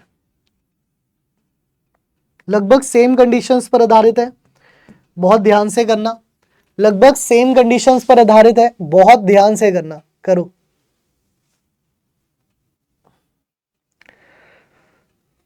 गलती की कोई गुंजाइश नहीं है बेटा, है ना, हमारे पास गलतियों की कोई गुंजाइश नहीं है।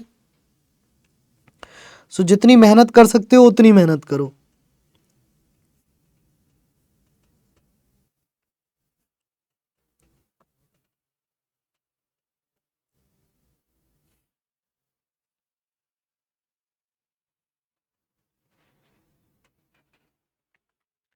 कह रहा है कि लड़कों की एक पंक्ति में रवि बाएं छोर से 9वें स्थान पर है और प्रवीण दाएं छोर से 5वें स्थान पर है। यदि रवि और प्रवीण के बीच 7 लड़के हैं तो पंक्ति में कुल कितने लड़के हैं, ये पूछ रहा है।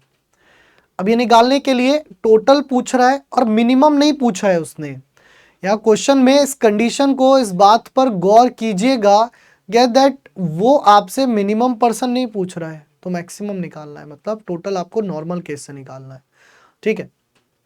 मिनिमम पूछता तब बात अलग होती। सो मिनिमम नहीं पूछ रहा है तो आप मैक्सिमम केस से आप टोटल निकालोगे, यानी कि टोटल जो आएगा वो आपका मैक्सिमम केस के आधार पर आएगा। तो कह रहा है कि लड़कों की एक पंक्ति में रवि बाएं छोर से 9वें स्थान पर है, यानी कि एल कितना है 9th है, और प्रवीण दाएं छोर से 5वें स्थान पर है, आर कितना है 5 है। यदि रवि और प्रवीण के बीच 7 लड़के हैं, सो एन की वैल्यू कितनी है 7 है। सो आपको बताना है कि यहाँ पर कुल कितना होगा, तो T इज इक्वल टू हो जाएगा L plus R plus N, क्योंकि यहाँ पर मिनिमम जब तक नहीं पूछेगा, so that we have to find the maximum number. हम किसको फाइंड कर रहे हैं, मैक्सिमम पर्सन को। तो T इज इक्वल टू कितना हो जाएगा 9 प्लस 5 प्लस 7, तो 9 और 5 14 और 7 21। सो T इज इक्वल टू 21 जो है वो आपका एकदम करेक्ट आंसर होगा, यानी कि ऑप्शन नंबर सी। क्या हो जाएगा, ऑप्शन नंबर सी जो है वो इसका करेक्ट आंसर बन जाएगा। ठीक है, चलो अगला क्वेश्चन देखो, नेक्स्ट है। पहले आप अपना दिमाग बुद्धि सब कुछ लगाओ, फिर मैं इसको सॉल्व कराऊंगा, है ना। 30-40 सेकंड तो अपने आप देने चाहिए ना, आपको दिमाग लगाना चाहिए इन क्वेश्चंस में। सो लगाओ एक बार क्वेश्चन में दिमाग बढ़िया करके।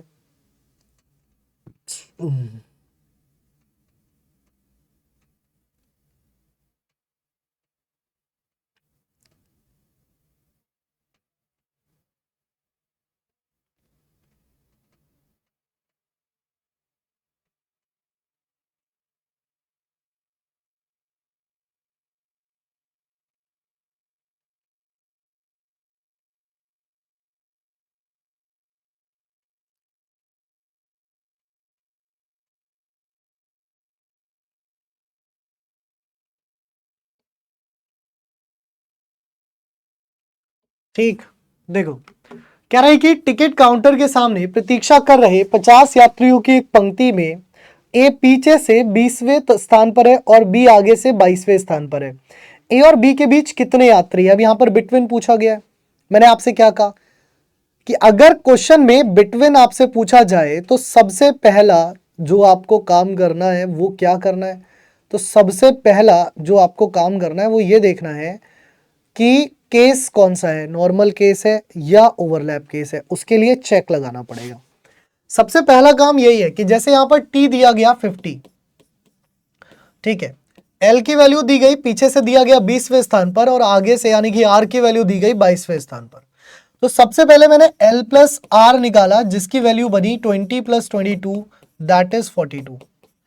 यानी कि मैं कह सकता हूं अगर मैं यहां पर चेक लगा रहा हूं तो चेक कह रहा है कि टी जो है वो 50 है जो कि बड़ा है एल प्लस आर की वैल्यू से जो कि 42 है। यानी कि चेक पास हो गया, पास हो गया तो नॉर्मल केस लग गया। क्या हो गया, नॉर्मल केस लगा दिया। नॉर्मल केस में फॉर्मूला होता है T is equal to L plus R plus N. T कितना है 50, एल कितना है 20, आर कितना है 22 प्लस एन। तो एन इज इक्वल टू कितना हो गया 50 माइनस 42। तो एन की वैल्यू कितनी आ गई 8 आ गई। सो यहां से आपको टोटल कितना निकला 8 निकला। लेकिन बात यह नहीं है कि टोटल कितना आया, सबसे इंपॉर्टेंट पॉइंट यहां पर क्या है। सो इंपॉर्टेंट पॉइंट ये है कि आपको चेक लगाना है सबसे पहले। अगर आप चेक नहीं लगाओगे तो गलतियों की गुंजाइश बहुत ज्यादा हो जाएगी, है ना।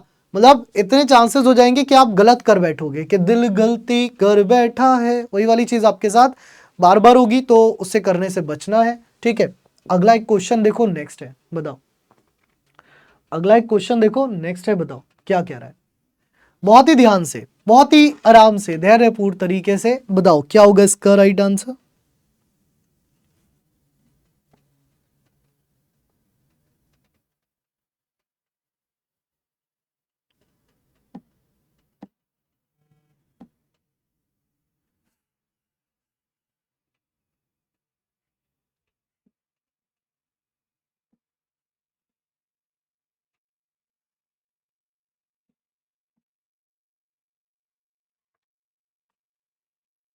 करो भाई इस क्वेश्चन का आंसर जल्दी से। अब ये क्वेश्चन क्या कह रहा है।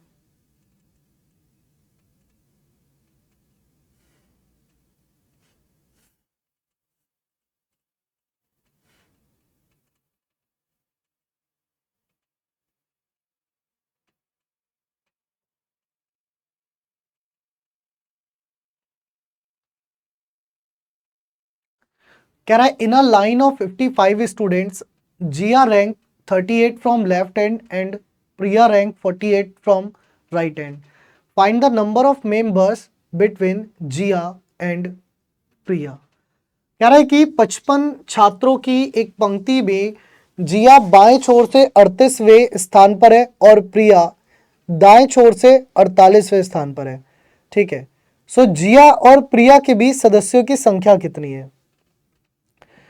भाई संख्यों की संख्या निकालने के लिए सबसे पहले जो हमें निकालना पड़ेगा वो टी और आर और एल की बात अगर हम करें बेसिकली, है ना, कि यहाँ पर टी जो है वो कितना दिया गया है, तो यहाँ पर टी दिया गया है आपको 55, यहाँ पर बाएं छोर से एल कितना दिया गया है, सो एल दिया गया है 38 और दाएं छोर से यानी कि आर कितना दिया गया है, तो आर दिया गया है 48। ठीक है, आर कितना दिया गया है, आर दिया गया है 48।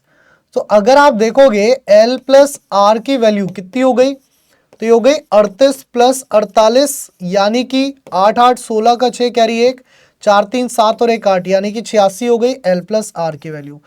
सो दादा यहाँ पर अगर आप ध्यान दो, अगर चेक लगाओगे सो चेक यानी कि टी जो है वो 55 है जो कि बड़ा हो जाएगा एल प्लस आर की वैल्यू से यानी कि 86 से, और अगर ये बड़ा होगा तो केस कौन सा हो गया, तो ये केस हो गया ओवरलैप का, और जैसे ये ओवरलैप का केस बना तो हो गया T is equal to L plus R minus N minus two, T is equal to L plus R minus N minus two, है ना। सो टी की वैल्यू कितनी है 55, एल प्लस आर कितना हो गया 86। बाबू आप निकाल चुके हैं यहाँ पर, है ना, इसको दोबारा मत काउंट आउट करो, लिख चुके हो क्योंकि, सो एक ही बार लिख लो, है ना। सो एल प्लस आर कितना हो गया 86 हो गया, minus N minus two, minus N minus two, तो 86 में 2 गए 84 बचे, एन इधर गया तो एन इधर गया मतलब इधर, और ये हो गया 84 माइनस 55। ठीक है, 84 माइनस 55, तो आपके 14 में 5 गए 9 बचे और 7 में 5 गए 2 बचे। तो आपका आंसर कितना हो गया, आपका आंसर हो गया 29, दैट इज ऑप्शन ए। कितना हो गया 29 हो गया, यानी कि ऑप्शन नंबर ए जो है वो आपका आंसर हो गया। ठीक है, क्या हो गया, ऑप्शन नंबर ए जो है वो आपका राइट आंसर बन गया। चलो अगला क्वेश्चन है, नेक्स्ट है आपकी स्क्रीन पर, बताओ क्वेश्चन में क्या कह रहा है, करो भैया अगला क्वेश्चन देखो, नेक्स्ट है आपकी स्क्रीन पर, बताओ क्वेश्चन में क्या कह रहा है।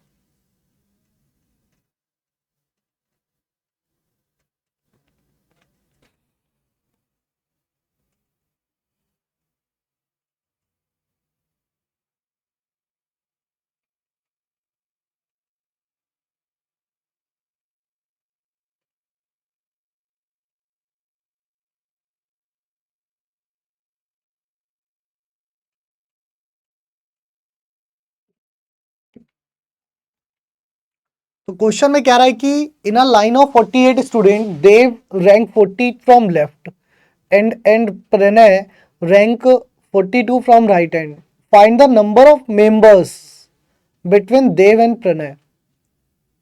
देव और प्रणय के बीच में लोगों की संख्या बताइए कितनी है। ठीक, अब यहाँ पर एक चीज देखिए, यहाँ पर भी आपको ओवरलैप केस दिख रहा है, डायरेक्ट ही दिख रहा है क्योंकि यार टी तो बहुत कम है, टी जो है वो केवल 48 है ना, साफ दिख रहा है, जबकि एल कितना है 40 है, आर कितना है 42 है ना। तो एल प्लस आर अगर मैं कर दूंगा तो कितना हो जाएगा 40 प्लस 42 यानी कि हो जाएगा आपका 82। अब यहाँ पर देखोगे साफ दिख रहा है कि यार टी जो कि 48 है वो छोटा है भाई, किससे, एल प्लस आर से, किससे, एल प्लस आर से, और जब ऐसा होगा तो ओवरलैप केस लगना यहाँ पर क्या हो जाएगा, नॉर्मल हो जाएगा, नेचुरल हो जाएगा।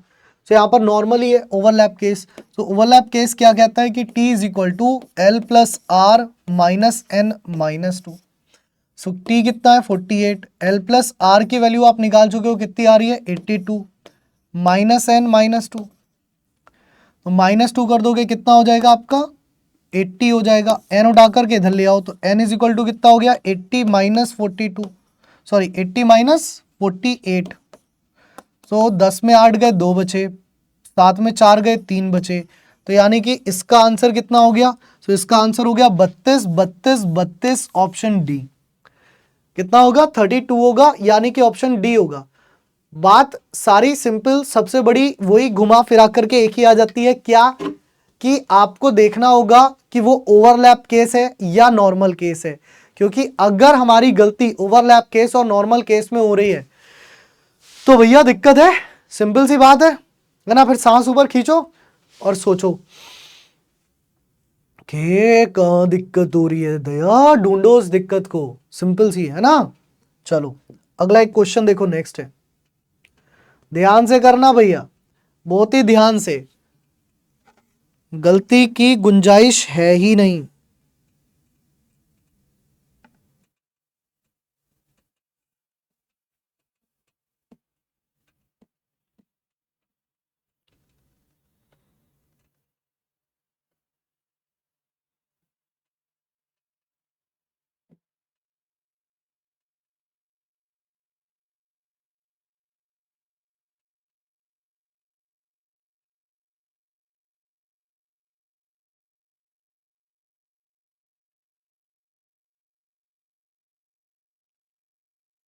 कह रहा देखो 65 छात्रों की एक पंक्ति में मिस्टर एक्स दाएं छोर से जो है वो 40वें स्थान पर है और श्रीमान वाई दाएं छोर से 50वें स्थान पर है।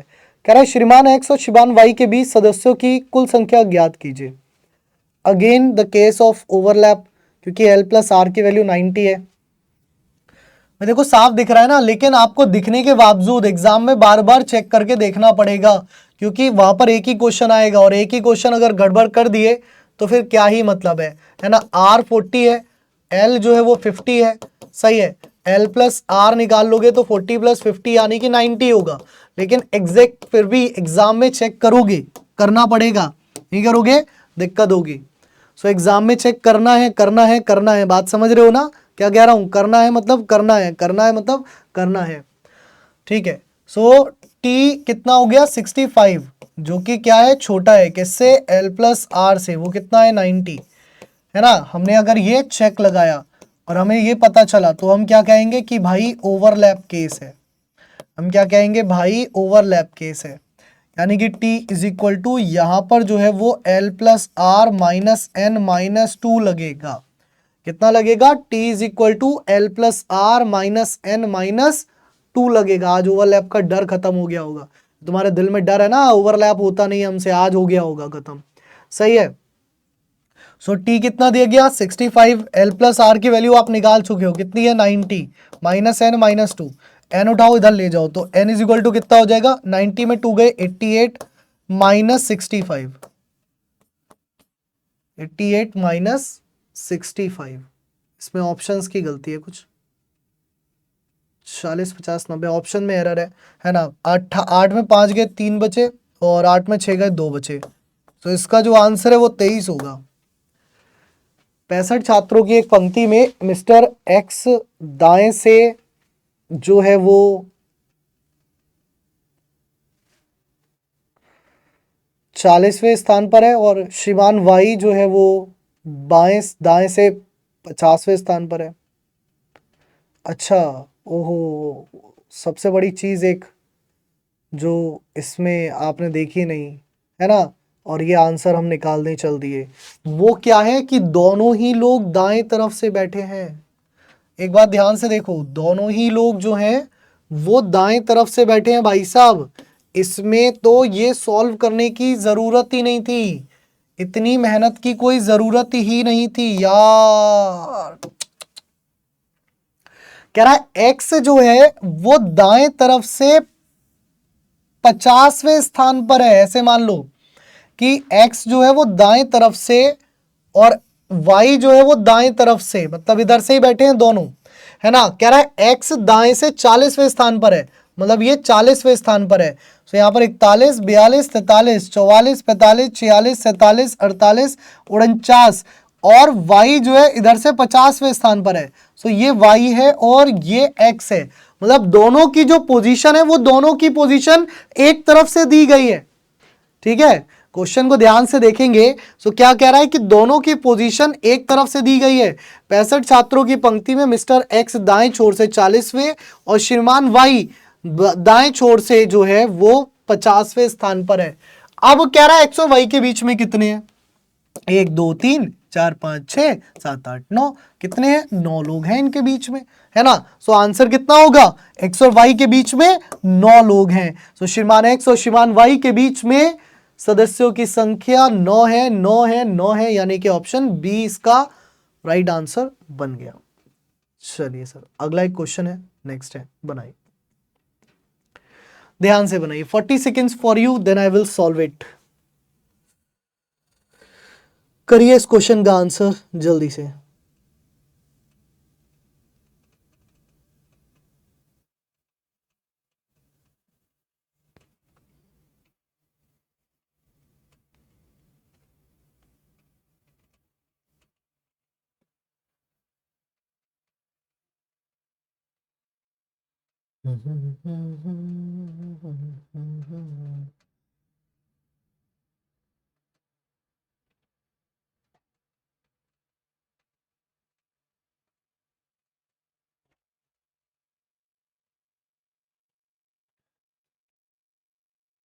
ठीक है, अब देखते हैं कैसे। कह रहा है कि लड़कियों की एक पंक्ति में सीता आगे से 16वें स्थान पर है, रीता पीछे से 14वें स्थान पर है, दोनों के बीच में केवल लता है।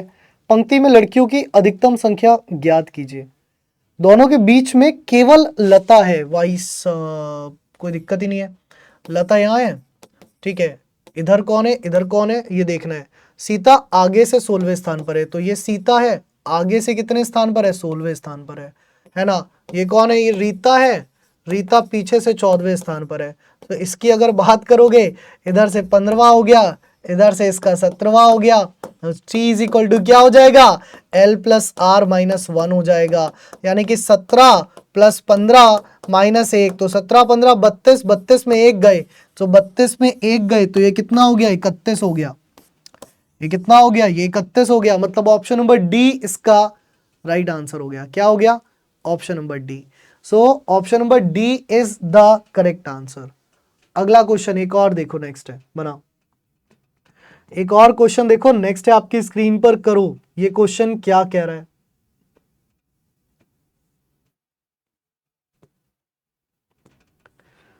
चलो, कह रहा है लड़कों की एक पंक्ति में राम दाएं से 26वें और राज बाएं से 24वें स्थान पर है, दोनों के बीच केवल शिव और राजू हैं, तो पंक्ति में लड़कों की अधिकतम संख्या कितनी है? डायरेक्ट टोटल भी कर सकते हो इसमें, है ना, इतनी मेहनत मत करो भाई। टी इज इक्वल टू क्या होता है? L plus R plus N होता है ना, ठीक है। तो एल कितना है? वो आर, एल है 24, आर कितना है? 26 प्लस एन, एन की वैल्यू है 2, मतलब केवल 2 ही लोग हैं, शिव और राजू, तो वो एन की वैल्यू को दर्शा रहे हैं। तो 26 24 50, 50 और 2 52, 50 और 2 52, 52 मतलब ऑप्शन ए। सो इसको इस तरीके से भी करा दिया और इसको इस तरीके से भी करा दिया, जो तरीका अपना लेना एग्जाम में। अगला क्वेश्चन देखो, नेक्स्ट है। ये क्वेश्चन अगर आपने कर दिया ना स्वयं से, तो समझ लो कि रैंकिंग आपको वैसे भी आ चुकी है। चलो, ये क्वेश्चन का आंसर बताओ। ये क्वेश्चन अब आपसे क्या कह रहा है? करो भैया जल्दी से।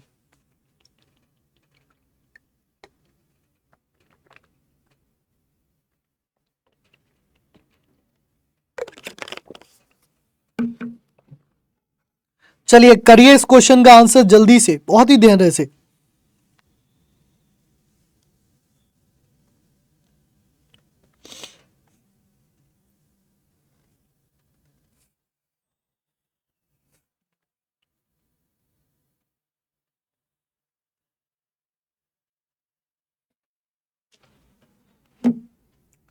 कह रहा है कि लड़कों की एक पंक्ति में अनुज बाएं से 18वें स्थान पर है।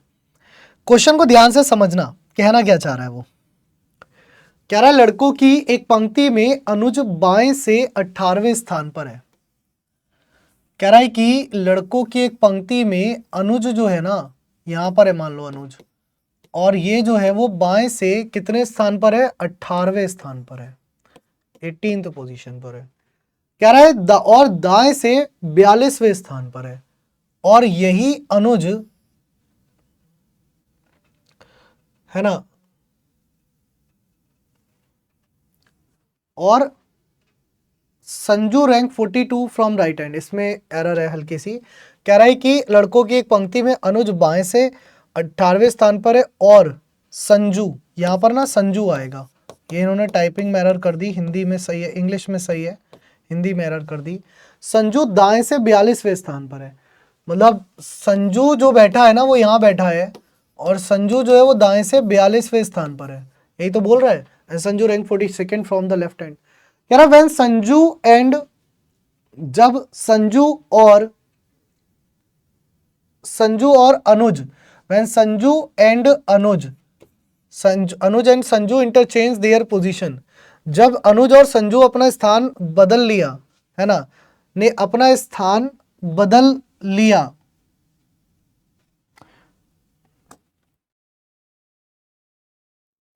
ने जब अपना स्थान बदल लिया तो अनुज बाएं से 26वें स्थान पर आ गया।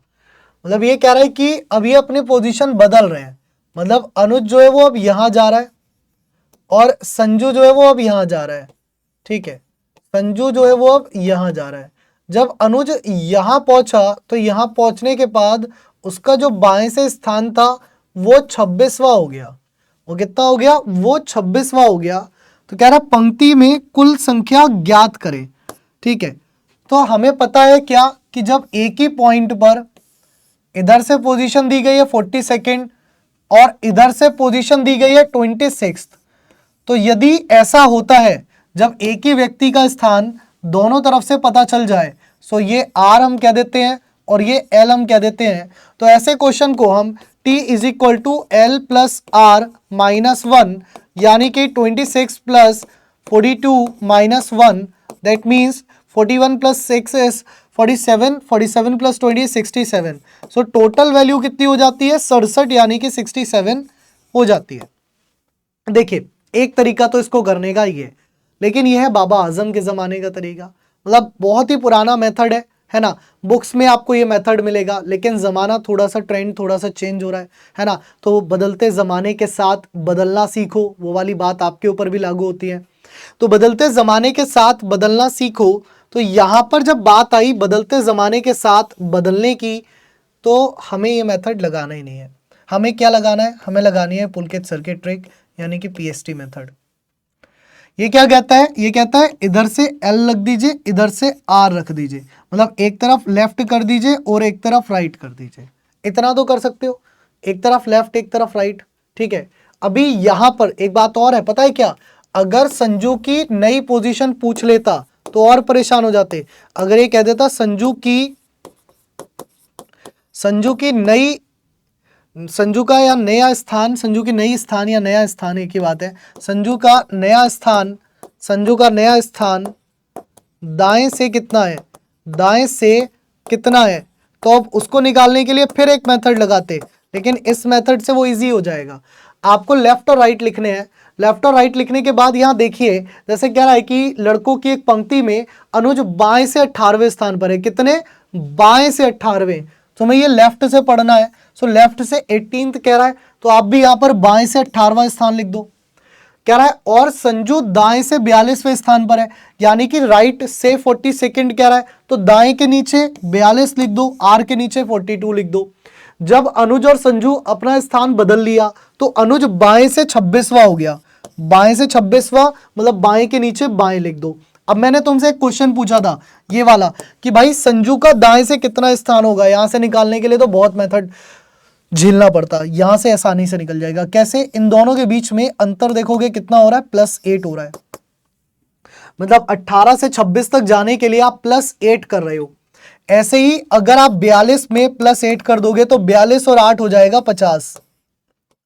कितना हो जाएगा? 42 और 8 हो जाएगा 50। सो 42 से 50 जाने के लिए भी आप 8 जो है वो जोड़ोगे, है ना, आप 8 जो है वो जोड़ोगे। अब बस यही यहां पर करना है। दाएं से पूछता 50वां हो जाता, लेकिन यहाँ करते बहुत मेहनत लगती, यहाँ डायरेक्ट है। अब मुझसे पूछा गया टोटल होता तो L प्लस R माइनस 1 ही है, निकलेगा भी वैसे ही। बस जब क्वेश्चन करोगे तो आपको ध्यान रखना है दोनों क्रॉस वाइज लेने हैं, दोनों क्रॉस वाइज, मतलब 18 प्लस 50 माइनस 1 या फिर 26 प्लस 42 माइनस 1। सो दोनों क्रॉस वाइज कोई से भी ले लो, आंसर आपका सेम आएगा।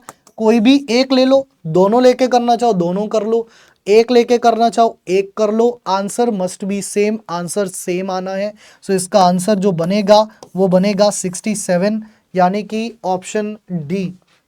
चलो अगला क्वेश्चन देखो, नेक्स्ट है। अब इसका आंसर दो अपने आप। कह रहा है कक्षा रैंकिंग में दीप ऊपर से 7वें स्थान पर है जबकि शिखा नीचे से 15वें स्थान पर है। यदि वे अपना स्थान बदल लेते हैं तो दीप शीर्ष से 25वें स्थान पर हो जाता है ना। नीचे से शिखा का स्थान क्या होगा, करो।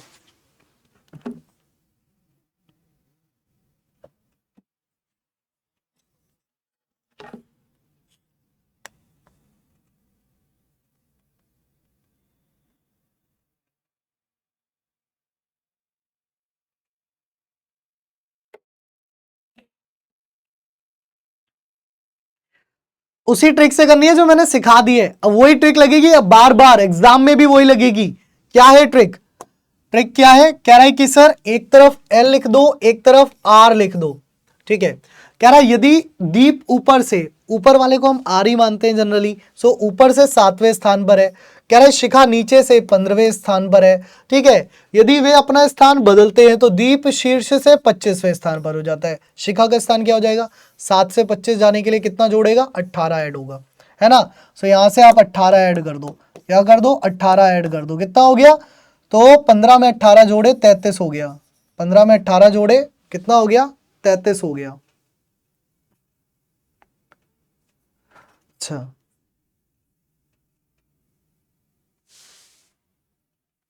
क्या कह रहा है क्वेश्चन? क्वेश्चन में कह रहा है ये कक्षा में दीप ऊपर से 7वें स्थान पर है और जबकि शिखा नीचे से 15वें स्थान पर है। ठीक है। यदि वे अपना स्थान बदलते हैं तो दीप शीर्ष से 25वें स्थान पर आ जाता है। ठीक है। 7 से 25 आया है तो शिखा नीचे से स्थान क्या होगा? तो आंसर होगा 33 होगा। आंसर बिल्कुल ठीक है, 33 है। इसमें टॉप, इसमें कोई ऑप्शंस में एरर है। ठीक है। आंसर बिल्कुल ठीक है, ये जो है वो 33 आएगा। यहाँ पर आंसर मस्ट बी 33, है ना। कुछ इन्होंने एरर कर दिया टाइपिंग में। आंसर 33 ही आएगा। आंसर के पास और कोई विकल्प नहीं आने के लिए। ठीक है, क्योंकि क्वेश्चन यही बात कर रहा है। अगर क्वेश्चन में कोई और चीज़ कह रहा होता तो मैं कह सकता था कि हाँ शायद मे बी चेंजेस हो, लेकिन या तो ये टाइपिंग में एरर कर गए। Answer must B 33। हाँ, अगर यहाँ पर टोटल निकालना होता तो कैसे निकालते? अगर यहाँ पर टोटल निकालना होता तो कैसे निकालते? एल प्लस आर माइनस 1 करते। दोनों क्रॉस में इधर से ले लो, चाहे दोनों क्रॉस में इधर से ले लो। तो जब इधर से लोगे तो भी आपका वही आएगा, 15 प्लस 25 माइनस 1। और इधर से लोगे तो भी वही आएगा, 33 प्लस 7 माइनस 1। यानी कि 33 7 40 माइनस 1, यानी कि आपका होना है 39। सो अगर टोटल कहता तो 39 होता। फिलहाल टोटल पूछा नहीं है तो बिल्कुल आपका आंसर ये हो जाएगा। कह रहा है लड़कियों की एक पंक्ति में जो बाएं से 10वां है, जो दाएं से 9वां है, वह अपना स्थान बदलते हैं तो बाएं से 15वां हो जाता है। तो पंक्ति में कितनी लड़कियां हैं बताइए। चलिए करिए। सो पंक्ति में कितनी लड़कियां हैं ये पूछ रहा है, बताइए जल्दी से, फटाफट से करिए इसका आंसर। देखिए ये क्वेश्चन में क्या कह रहा है।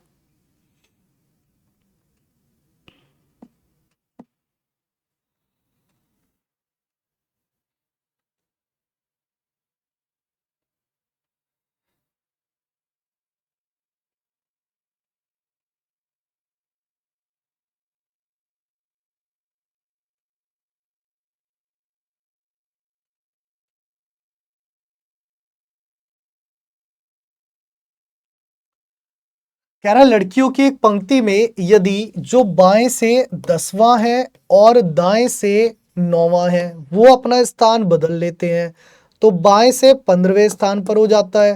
पंक्ति में कुल बताइए कितनी लड़कियां हैं। देखिए यहाँ से यहाँ तक इंक्रीमेंट ऑफ +5 है, तो यहाँ से यहाँ तक भी इंक्रीमेंट ऑफ +5 कर दीजिए, यानी कि कितनी हो गई? 14 हो गई।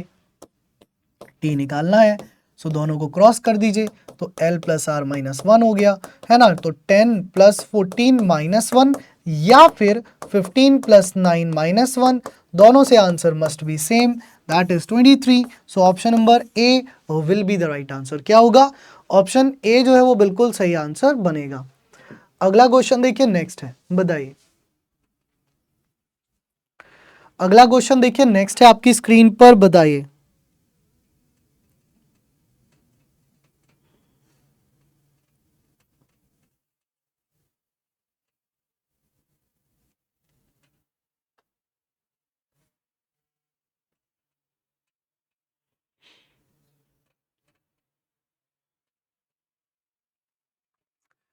कह रहा है एक चर्च की शाम की प्रार्थना में रंजन आगे से 18वें स्थान पर था जबकि प्रिंस पीछे से 15वें स्थान पर था।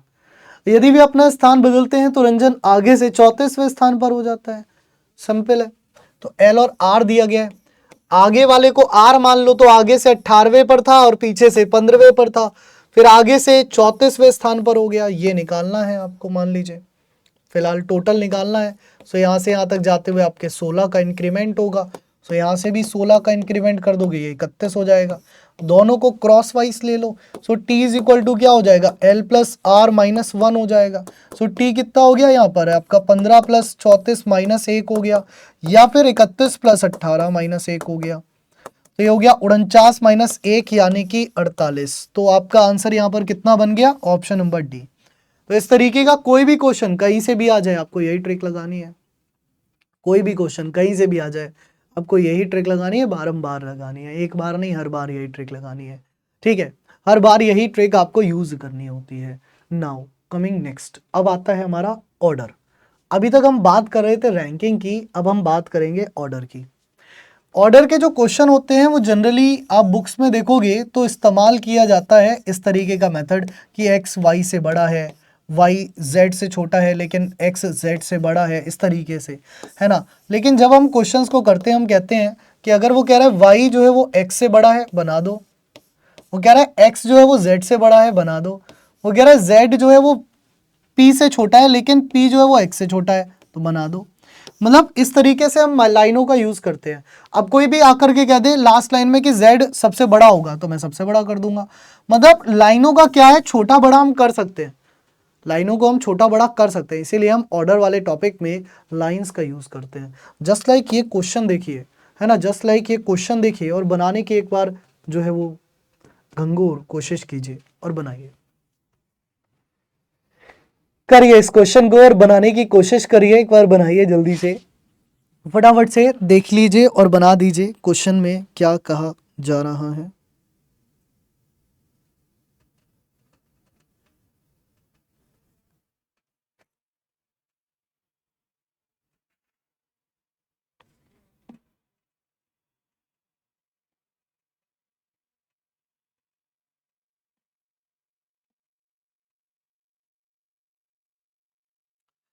कह रहा है कि ए बी से बड़ा है लेकिन सी से छोटा है, डी ई से छोटा है लेकिन ए से बड़ा है। यदि सी डी से छोटा है तो उनमें सबसे बड़ा कौन है। यहाँ पर क्या होता है ना, एक लाइन से आंसर नहीं आता, कभी भी ऐसा नहीं है कि मैं एक सिंगल लाइन पढ़ूं और मैं आंसर दे दूं। ठीक है, मुझे वन बाय वन सभी सीक्वेंस को जोड़ना होता है। ऑप्शन से भी हो सकता है ये क्वेश्चन, जैसे इसमें पूछा गया सबसे बड़ा कौन है। अब देखो कैसे होगा, पहले मैं ऑप्शन से समझाता हूँ। इस क्वेश्चन को अगर मुझे डायरेक्ट ऑप्शन से करना होता तो मैं कैसे करता। इस क्वेश्चन को अगर मुझे डायरेक्ट ऑप्शन से ही करना होता तो मैं कैसे करता। जैसे इसमें बोला है कि ए बी से बड़ा है लेकिन सी से छोटा है।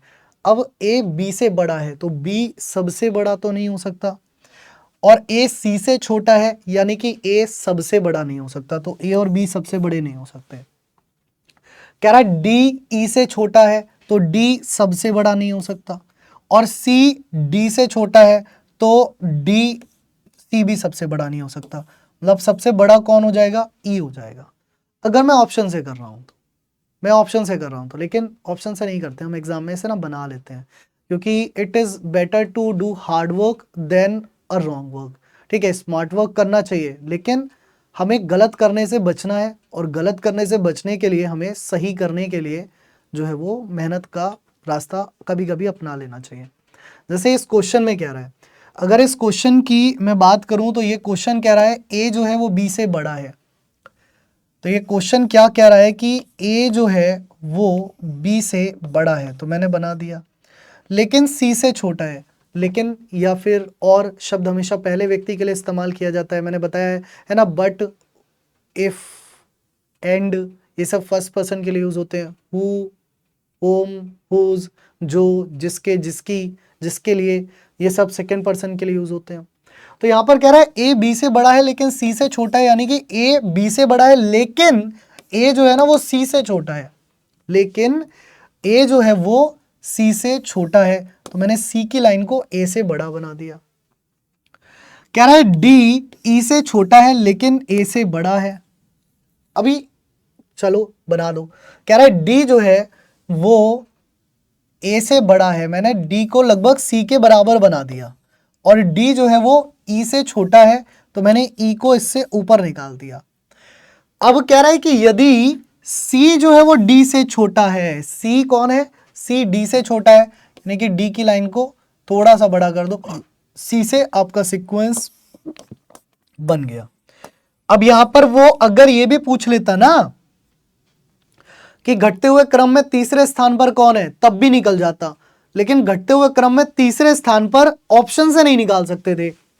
ऑप्शन से ये तो निकाल सकते हैं हम सबसे बड़ा कौन है या सबसे छोटा कौन है, लेकिन अगर क्वेश्चन में ये पूछ ले कि घटते हुए क्रम में तीसरे स्थान पर कौन है, तो वो ऑप्शन से नहीं निकल सकता सर, फिर उसके लिए डायग्रामेटिकली जरूरी है, इसलिए डायग्राम बनाना आना चाहिए। अब इन्होंने पूछा सबसे बड़ा कौन है, तो सबसे बड़ा ई है, ये पूछते सबसे छोटा कौन है, सबसे छोटा बी है, ये पूछते कि बढ़ते हुए क्रम में दूसरे नंबर पर कौन है, तो ए है, ये पूछते घटते हुए क्रम में दूसरे नंबर पर कौन है, तो डी है, ये पूछते बढ़ते हुए क्रम में तीसरे नंबर पर कौन है, तो सी है, ये पूछते घटते हुए क्रम में तीसरे नंबर पर कौन है, तो सी है, ये पूछते हुए बढ़ते हुए क्रम में चौथे नंबर पर कौन है, तो डी है, ये पूछते कि घटते हुए क्रम में चौथे नंबर पर कौन है, तो ए हो जाता। मतलब क्वेश्चन को करने के अलग अलग तरीके हो सकते हैं, कोई दिक्कत कहीं से कहीं तक नहीं होनी चाहिए, है ना। चलो आगे बढ़ते हैं, आगे बढ़ते हैं, अगला क्वेश्चन है, नेक्स्ट है आपकी स्क्रीन पर, बनाओ।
कह रहा है कि 5 दोस्तों में ए बी से छोटा है लेकिन ई से लंबा है, तो 5 दोस्तों में ए जो है वो बी से छोटा है लेकिन ई से लंबा है।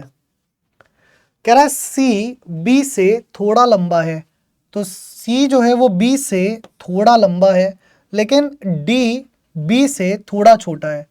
अब डी जो है वो बी से थोड़ा छोटा है। अब देखो यहाँ पर एक चीज़ बताऊँ मैं आपको, मुझे ये नहीं पता कि हो सकता है डी जो है ना वो ए से भी छोटा हो, मुझे ये पता ही नहीं है कि डी जो है वो ए से भी छोटा हो सकता है, लेकिन मैं अभी इतना बना रहा हूँ, और ए से थोड़ा लंबा है, तो डी जो है ना वो बी से थोड़ा छोटा है और ए से थोड़ा लंबा है, यानी कि डी को ए से हल्का सा लंबा कर देना।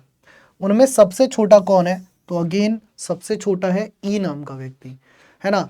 उनमें सबसे छोटा कौन है, तो उनमें सबसे छोटा है ई नाम का व्यक्ति, यानी कि इसका आंसर हो जाएगा ऑप्शन नंबर बी।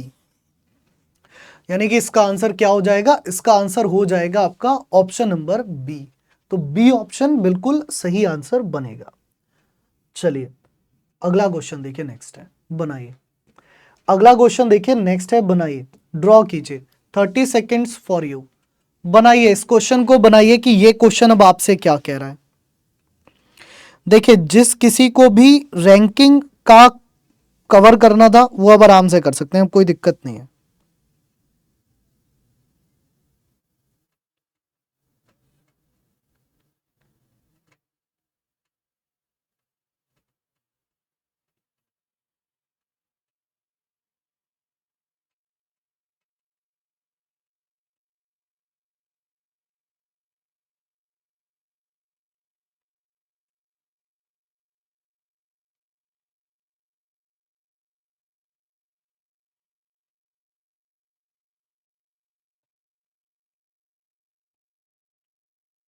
कह रहा है यदि रश्मि जो है वो मनीषा से लंबी है, मनीषा प्रियंका से लंबी है, कह रहा है रश्मि जो है वो मनीषा से लंबी है। मान लीजिए रश्मि यहाँ पर है और मान लीजिए मनीषा यहाँ पर है, मैं कह सकता हूँ कि ठीक है रश्मि कौन है, मनीषा से लंबी है। कह रहा है मनीषा जो है वो प्रियंका से लंबी है। ठीक है, सो मनीषा जो है वो क्या है, वो प्रियंका से लंबी है। सो ये कौन हो जाएगी, ये प्रियंका हो जाएगी।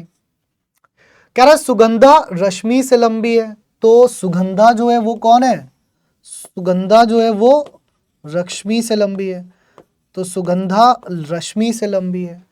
कह रहा है हर्ष प्रियंका से छोटी है, सो हर्ष जो है वो प्रियंका से छोटी है, सो ये हर्ष हो जाएगी, है ना। कह रहा है इन लड़कियों में सबसे लंबी कौन है, तो सबसे लंबी तो सुगंधा हो गई। इन लड़कियों में सबसे लंबी कौन है पूछ रहा है, तो इन लड़कियों में सबसे लंबी तो सुगंधा हो गई, है ना। सो सुगंधा इसका आंसर हो गया, यानी कि ऑप्शन सी। तो सुगंधा इसका आंसर हो गया, यानी कि ऑप्शन नंबर सी जो है वो इसका राइट आंसर बन गया। अगला क्वेश्चन देखो, नेक्स्ट है, बनाओ अगले में क्या कह रहा है, करो। अगला क्वेश्चन देखो, नेक्स्ट है आपकी स्क्रीन पर, बनाओ कि अगले क्वेश्चन में क्या कह रहा है। कह रहा है कि if Suma is shorter than Uma and Neha is taller than Suma, Sudha is taller than Uma but shorter than Hema, and Uma is taller than Neha, who is the tallest among them. Suma Uma से छोटी है, नेहा सुमा से लंबी है, सुधा उमा से लंबी है लेकिन हेमा से छोटी है, उमा नेहा से लंबी है, और सबसे लंबी उनमें से कौन है। उनमें से सबसे लंबी जो है वो कौन है, ये आपको बताना है। बताइए जरा जल्दी से, फटाफट से इसका आंसर करिए कि उनमें से सबसे लंबी कौन है।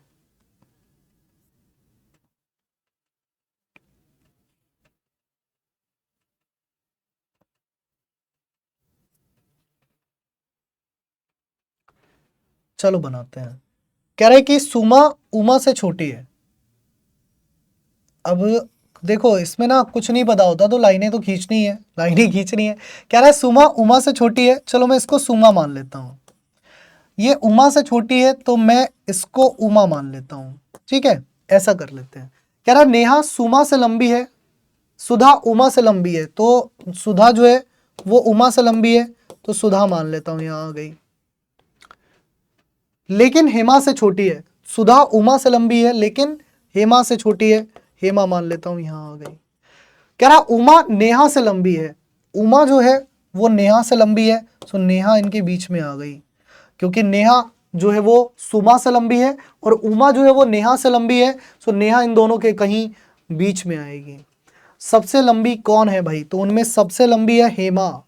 सो हेमा जो है वो क्या हो गई, हेमा जो है वो उनमें सबसे लंबी हो गई, यानी कि the answer is option A. A option क्या हो गया, इसका राइट आंसर हो गया। अगला क्वेश्चन देखो, नेक्स्ट है बुद्धि का उपयोग करके लगाना है, ठीक है। ये सर ये बुद्धि उद्धि की बात मत किया करो, वो तो हमें है ही नहीं, है ना, लेकिन कर लीजिए सॉल्व बहुत ध्यान से।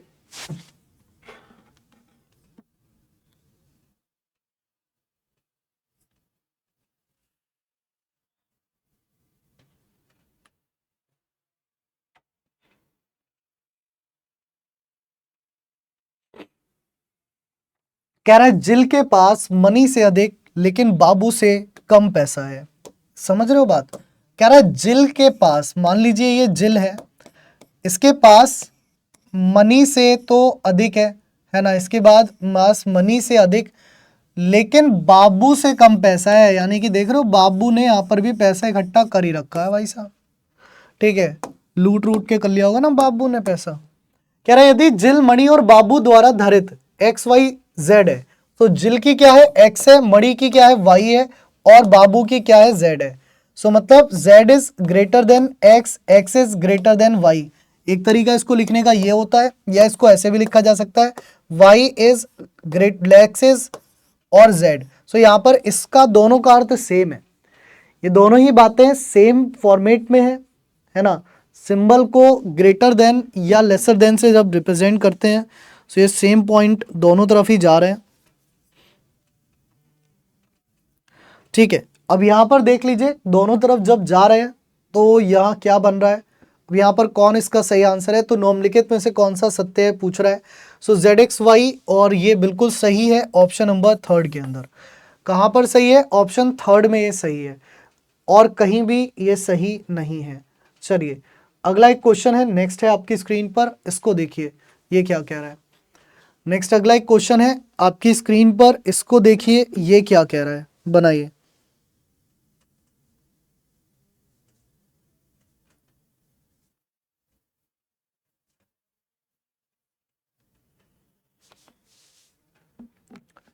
कह रहा है अगर अंजू रोहिणी से लंबी है लेकिन मंजू से छोटी है, और रोहिणी सारियू के बराबर लंबी है लेकिन शुभांगी से लंबी है, तो सारियू क्या है, मतलब सारियू के बारे में जो कंडीशन पूछी गई है वो आपको बतानी है, क्या बनेगी।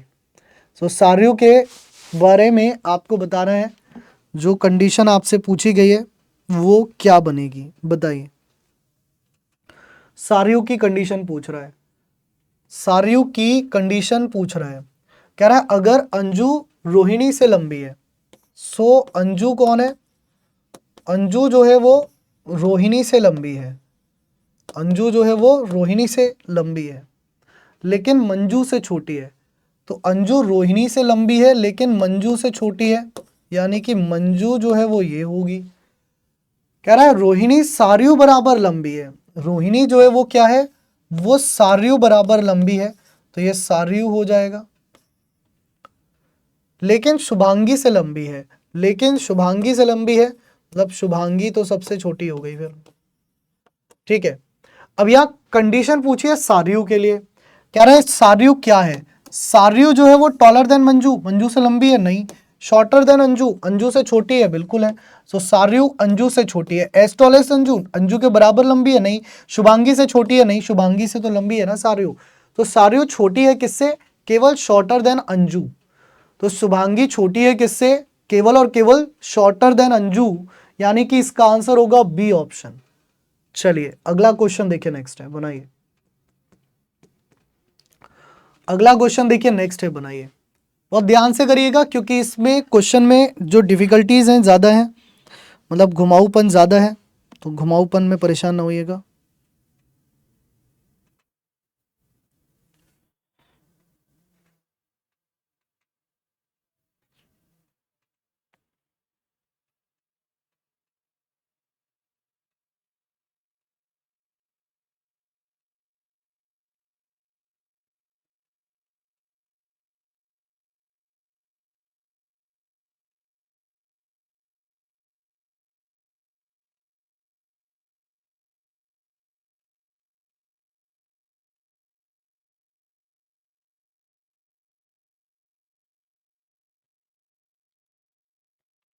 चलो क्वेश्चन देखो, कह रहा है राकेश ने सुरेश से अधिक अंक प्राप्त किए लेकिन संतोष से कम। कह रहा है राकेश ने सुरेश से अधिक अंक प्राप्त किए लेकिन संतोष से कम, लेकिन संतोष से कम। रमेश ने राजेश से अधिक अंक प्राप्त किए, अभी राजेश ये आए नहीं है, लेकिन हरीश से कम। कह रहा है संतोष ने राजेश से कम अंक प्राप्त किए, तो संतोष ने राजेश से कम अंक प्राप्त किए। आगे बोल रहा है रमेश ने राजेश से अधिक अंक प्राप्त किए, सो रमेश इससे भी ऊपर निकल जाएगा, लेकिन हरीश से कम, तो हरीश सबसे ऊपर निकल जाएगा, ठीक है। क्वेश्चन में क्या कह रहा है, सबसे अधिक अंक किसने प्राप्त किए, तो सबसे अधिक अंक तो हरीश ने प्राप्त किए ना, सबसे अधिक अंक किसने प्राप्त किए, तो सबसे अधिक अंक तो हरीश ने प्राप्त किए, तो इसका आंसर क्या हो जाएगा, ऑप्शन नंबर डी हो जाएगा, हरीश हो जाएगा, ठीक है। सो ऑप्शन डी इसका आंसर हो जाएगा, सही है। एक और देखिए, नेक्स्ट है,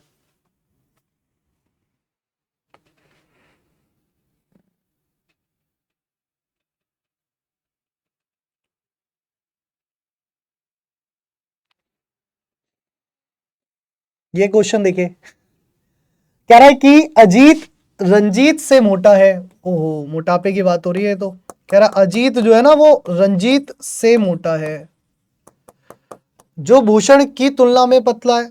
तो रंजीत जो है, मतलब अजीत रंजीत से मोटा है जो भूषण की तुलना में पतला है, यानी कि रंजीत भूषण से पतला है।